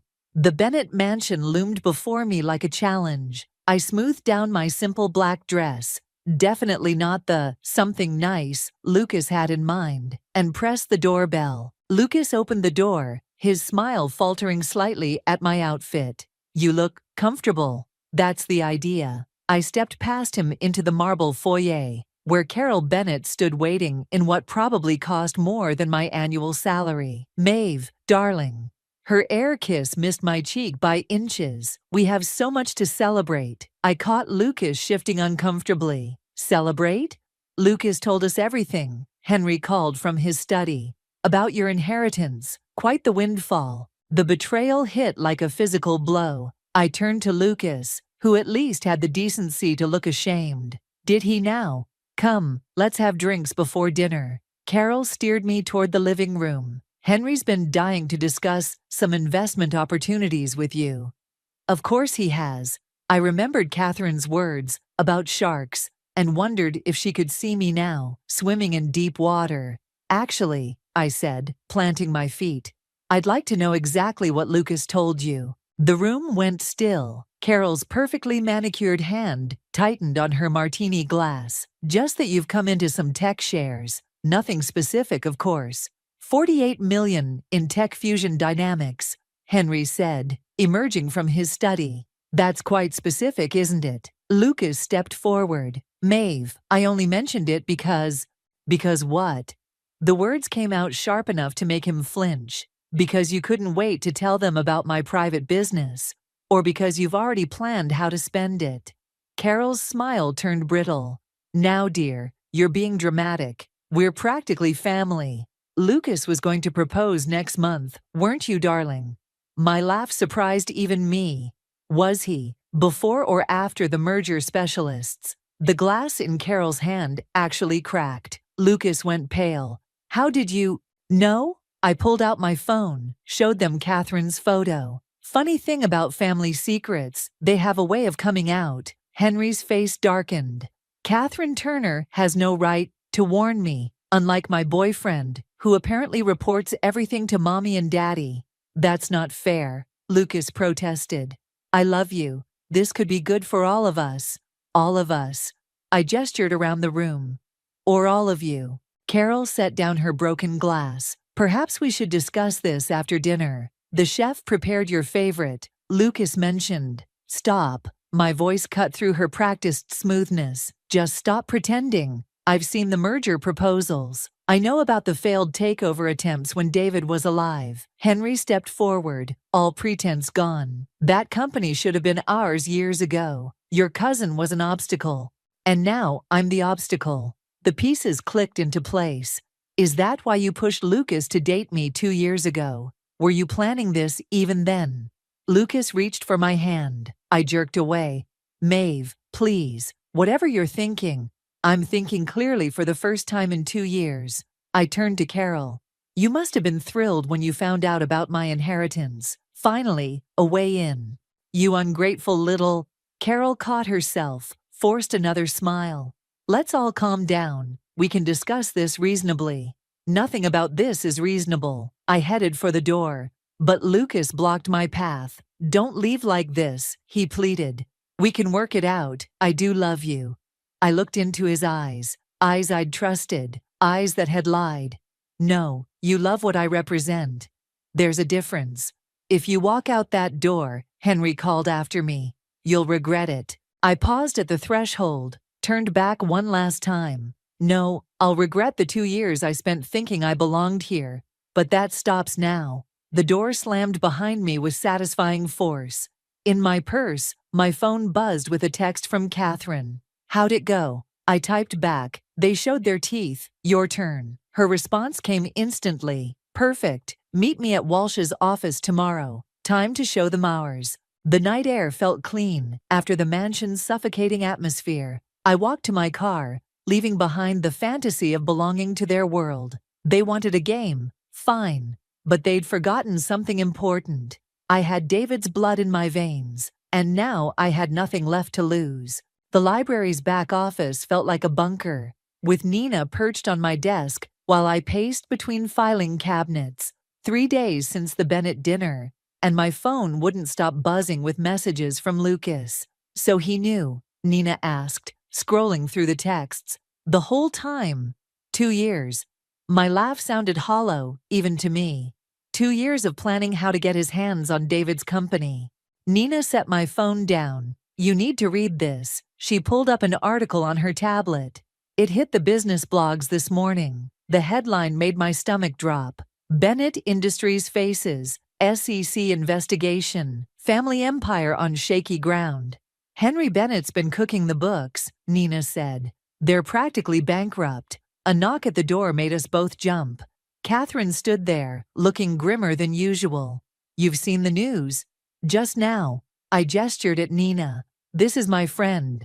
Nina Parker, I know. Catherine closed the door. I've been doing my homework. She's the only person you trust besides Lucas. Well, trusted. Nina straightened. And who exactly are you? Someone who knows what the Bennetts are really after. Catherine pulled out a USB drive.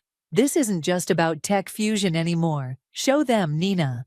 Nina plugged in the drive, and her tablet filled with documents, bank statements, emails, merger proposals dating back 3 years.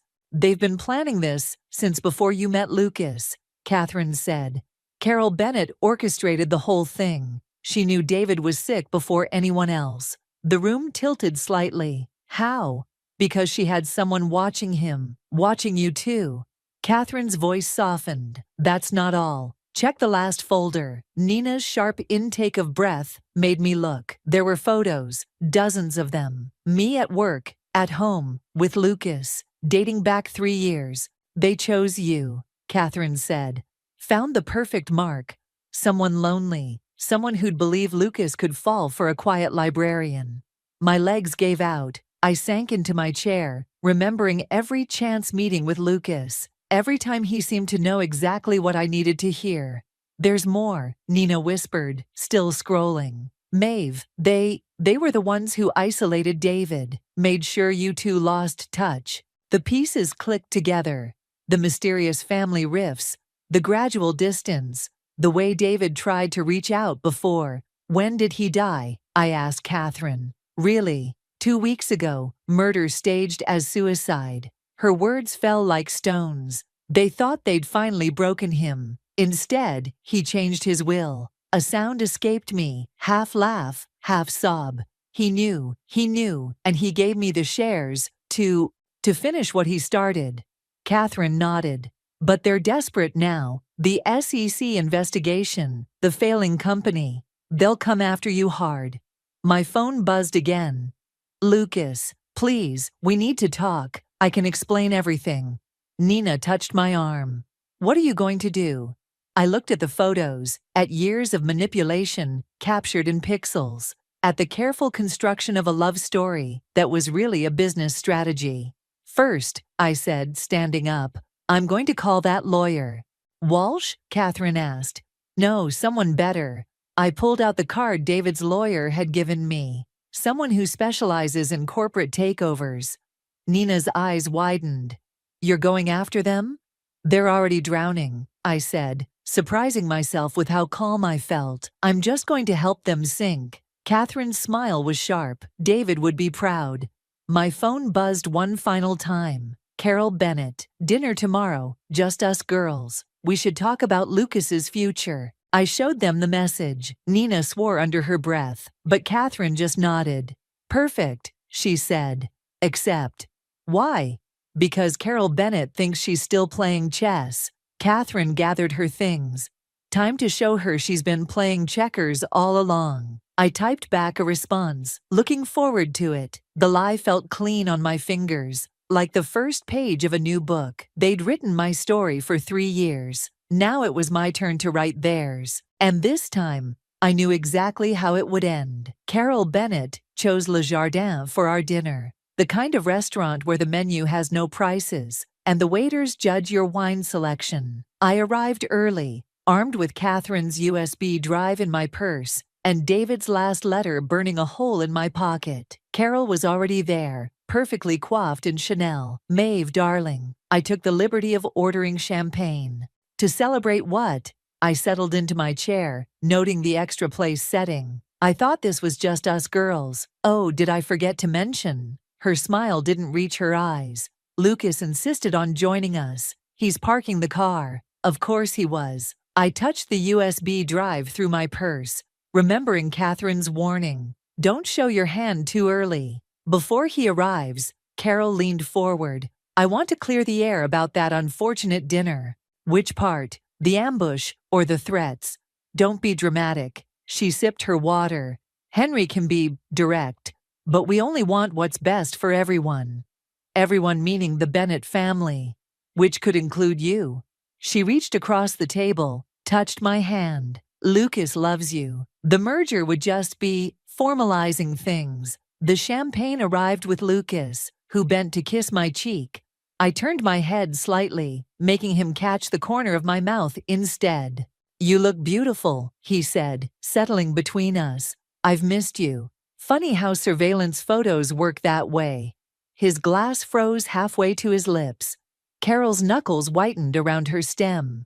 What did you say? Lucas asked. I pulled out my phone, showed them the photos Catherine had given me. 3 years of watching, planning, orchestrating. That's quite the long game. Where did you get those? Carol's voice had lost its polish. The same place I got these. I placed David's letter on the table. He wrote this the day before he died, or should I say, the day before you had him killed. Lucas went pale. Maeve, whatever you think, I don't think, I know. I pulled out the USB drive. Every email, every transaction, every piece of evidence showing how you systematically destroyed David's life while setting up mine. Carol's mask cracked. You stupid girl, you have no idea what you're dealing with. Actually, I do. I stood up, gathering my things. The SEC investigation, that was just the beginning. The real documents hit the press tomorrow morning. Lucas grabbed my arm. Wait, don't touch me. I jerked away. You know what the funny thing is? Somewhere along the way, I think you actually started to care, but not enough to stop, right? I did care, I do. His voice cracked. It wasn't supposed to go this far. David wasn't supposed to what? Fight back? Leave me his shares? I laughed, and it sounded like breaking glass. He knew what you were. All of you. That's why he made sure I'd have the power to finish what he started.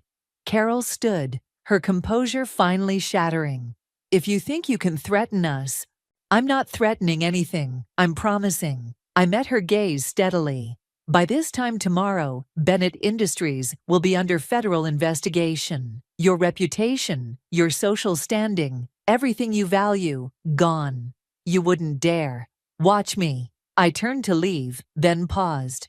Oh, and Lucas, those merger papers you were hoping I'd sign, I already did, with your biggest competitor. The champagne bottle crashed to the floor as Carol lunged for her phone. Lucas just sat there, staring at nothing. Outside, Catherine was waiting in her car. How'd it go? Exactly as planned. My hands were shaking now, the adrenaline fading. Did you send the files? 10 minutes ago. It'll hit the morning news cycle. She studied my face. You okay? I thought about Lucas's face when I mentioned the merger, about Carol's mask finally cracking, about David, who'd seen this coming and armed me for the fight. No, I said honestly, but I will be. Catherine started the car. Where to? I touched the letter in my pocket, David's last gift, his final move in a game I was only beginning to understand. The lawyer's office, I said. We're not done yet. The morning headlines hit like bombs. Bennett Industries under federal investigation. Tech dynasty crumbles. Corporate scandal rocks social elite. I should have felt triumphant. Instead, I sat in Walsh's office, staring at security footage that changed everything. Play it again, I told the lawyer. The grainy video showed David entering his office the night he died. He wasn't alone. Lucas was with him. Timestamp shows this was 3 hours before. Walsh trailed off. Before they made it look like suicide, Catherine's voice was tight. Maeve, we didn't know. I watched Lucas on screen, gesturing angrily. David remained calm, writing something, the letter he'd left me. Then Henry Bennett entered the frame. Stop. I couldn't watch the rest again. Why didn't this come out during the investigation? Because I buried it. Henry Bennett's voice made us all jump. He stood in the doorway, looking older than I'd ever seen him. May I come in? Catherine moved to block his path. Give me one reason. Because I'm here to confess. He placed a USB drive on Walsh's desk. Everything. The surveillance, the manipulation, David's murder, all of it. My throat closed. Why now? Because Lucas turned himself in an hour ago. Henry's composure cracked. My son is going to prison, and I won't let him go alone. The room tilted. Lucas had turned himself in. Lucas, who'd watched David die, who'd been part of it all, had finally chosen truth over family. Carol doesn't know you're here, I realized. Carol is boarding a private jet to a non-extradition country. His laugh was hollow. She always had an escape plan. I chose to face the consequences. My revenge fantasy was crumbling. I'd wanted them to suffer, to feel as betrayed as I did. But watching Henry Bennett surrender his freedom to stand with his son felt like a punch to the gut. The letter, I said suddenly. The one David wrote that night. What did it say? Henry pulled out a folded paper, the real letter, not the copy I had. He knew what was coming, read it. My hands shook as I unfolded it. Maeve, if you're reading this, I'm dead. And you're probably burning with revenge. Don't. The Bennetts destroyed themselves long before they came after us. The shares I left you aren't meant as a weapon. They're a chance to build something better. Lucas knows this. Despite everything, he might be the only one who can help you do it. Love, David. He knew, I whispered. He knew Lucas would choose differently, in the end. My son loved you, Henry said quietly. That wasn't part of the plan. It's why he couldn't go through with the final merger, why he fought with Carol, why he's confessing now. Catherine touched my arm. Maeve? I stared at the letter, at Henry's broken expression, at the evidence of a revenge plot that had somehow twisted into something else entirely. The press conference, I said finally, the one where I was going to expose everything, cancel it. What? Catherine straightened. After everything they did? David was right. This isn't about destroying them anymore. I faced Henry. You and Lucas will face justice through the courts, but tech fusion. We're going to rebuild it. Make it what David always wanted. We? Henry asked. Lucas will serve his time, but when he's out, I swallowed hard. David trusted him for a reason. Maybe it's time I figured out why. Walsh cleared his throat. The press is waiting downstairs. What should I tell them? I looked at the security footage, frozen on David's face. At Henry, choosing accountability over escape. At the letter that had changed everything. Tell them. I took a deep breath. Tell them this is a story about redemption, not revenge. My phone buzzed. Nina, probably wondering why I wasn't destroying the Bennetts as planned. But David's words echoed in my head. A chance to build something better. The hard part wouldn't be forgiving Lucas. The hard part would be forgiving myself for wanting to become exactly what I'd hated about them. Ready? Catherine asked, gesturing toward the door. No, I wasn't ready at all. But maybe that was the point. The prison visiting room smelled of industrial cleaner and stale coffee. Lucas sat across from me. Orange jumpsuit stark against his pale skin. 3 months in custody had stripped away his polished veneer, leaving something raw and unfamiliar. You got my letter? He asked. I placed David's final letter on the table between us. I got both of them. His eyes fixed on David's handwriting. Then you know. I know he trusted you. What I don't know is why. Lucas touched the letter's edge, then pulled back as if burned. The night he died, I was supposed to get his signature on the merger documents. Instead, he showed me everything. The real Tech Fusion financials, the prototype designs, what the company could become. And that changed your mind? No. His laugh was bitter. What changed my mind was watching my mother order his death like she was ordering dinner. A guard shifted nearby, reminding us we weren't alone. I lowered my voice. Why didn't you stop it? Because I was a coward. He met my eyes for the first time. But David knew that too. He knew I'd eventually choose differently. How could he possibly? Because of you? Lucas pushed David's letter toward me. He saw how I changed around you. Not just pretending, but actually changing. That's why he left you the shares. Not to destroy us, but to finish what he started. My throat tightened. The hidden clause in the charter.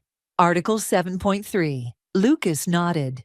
If the shares are held by a direct descendant of the Turner family, they can't be diluted or transferred without unanimous board approval. Which means my mother's plan was doomed from the start. David made sure of that. The door opened, and Catherine walked in, carrying a thick folder. Sorry I'm late. Traffic was... She stopped, seeing Lucas. Oh. It's okay, I said. He needs to hear this too. Catherine sat beside me, spreading documents across the table. Carol's been found. Singapore authorities picked her up an hour ago. Lucas closed his eyes briefly. Good. There's more. Catherine pulled out a final document. We found David's original business plan. The one he wrote before the Bennetts got involved. My hands shook as I read it. A technology education initiative. Free coding schools in underserved communities, Lucas explained. That was his real vision, before my family convinced him to focus on profit instead. Which is why he left everything to you, Catherine said. He knew you'd understand the value of education, of giving people chances they might not otherwise have. The librarian in me stirred, a place where anyone could learn, regardless of background. We can still build it, Lucas said quietly. Even from in here, I can help, if you'll let me. I studied his face, the face I'd loved, hated, and now couldn't quite categorize. Why should I trust you? You shouldn't. He pushed away from the table. Trust David instead. He saw something in both of us, something worth saving. Catherine touched my arm. Maeve? I looked at the scattered documents, David's vision, Lucas's confession, the future waiting to be built from the ashes of revenge. Article 7.3 stays in place. The shares remain protected. Of course, Lucas agreed. But, I continued, when you get out, there's a place for you in the education initiative, if you're willing to build something instead of destroying it.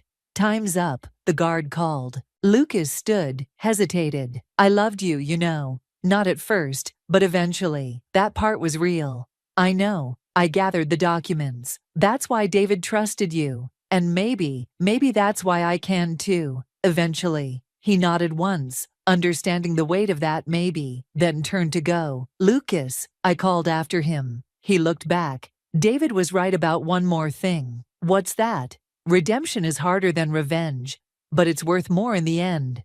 The door closed behind him, and I felt something shift. Not the key turning this time, but a door opening to something new, something better. Catherine squeezed my hand. Ready?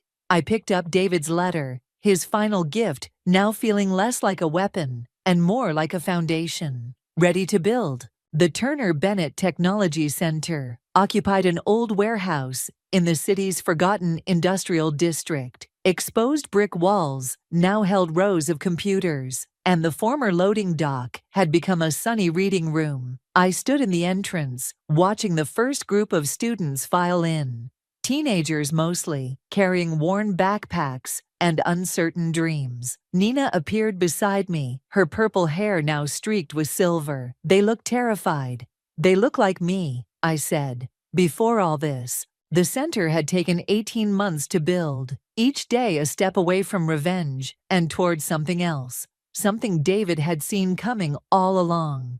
Catherine emerged from her office, carrying a familiar envelope. This came from the prison. Lucas's parole hearing was next month. His letters had evolved from apologies to ideas, each one filled with plans for expanding the center's reach. I tucked the envelope away for later. Miss Johnson, a girl with thick glasses, approached, clutching a laptop. I found something weird in the registration system. I followed her to her workstation, where she'd pulled up the center's code.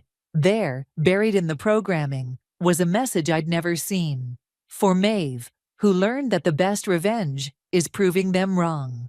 Love, David. My throat tightened. Even now, he was leaving breadcrumbs, hidden messages in the foundation he'd helped me build. It's not a bug, I told the girl. It's a feature. Want to learn how he did it? Her eyes lit up. We spent the next hour dissecting David's code, other students gradually gathering around to watch. This was what he'd wanted all along. Knowledge freely given, barriers broken down. The door chimed, and Henry Bennett walked in. He'd aged decades in prison, but his eyes were clearer now. Just wanted to see it, he said quietly. Before I leave town. I nodded toward the students. Want a tour? He followed me through the facility, past coding classes and art workshops, study spaces and collaboration rooms. In each one, people from different worlds worked together, learning, creating. Carol called, he said finally, from Singapore. I stiffened. And? She wanted to invest. I told her no. He smiled slightly. Some things shouldn't be about profit. In my office, David's letter sat framed on the wall, next to the article announcing Carol's arrest. Redemption and justice, side by side. Lucas would be proud, Henry said, then caught himself. Sorry, I shouldn't. It's okay. I touched the envelope in my pocket. He'll see it soon enough. Nina poked her head in. Sorry to interrupt, but the reporters are here for the opening ceremony. I dreaded this moment, standing in front of cameras, explaining what we'd built, but looking at the students through my office window, I realized I didn't need to explain anything. The results spoke for themselves. Coming, I told Nina, then turned to Henry. Will you stay? He shook his head. This is your moment. Besides, he gestured to the security camera in the corner.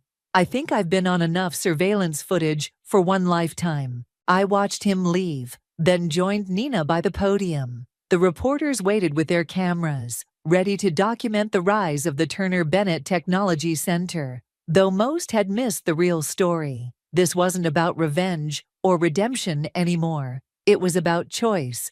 The choice to build instead of destroy, to teach instead of manipulate, to find strength in vulnerability rather than power. Ready? Nina squeezed my hand. I looked at our students, each carrying their own stories of struggle and hope. At Catherine, who'd helped me navigate between justice and vengeance. At the empty seat I'd saved, just in case Lucas earned his way back. Actually, I said, stepping away from the podium, I think we should let them tell the story. I beckoned to the girl who'd found David's message. She approached nervously, then began to speak about discovering hidden code and learning to create something new. In her voice, I heard the future David had imagined. Not a revenge story, but a beginning. And maybe that had been the point all along.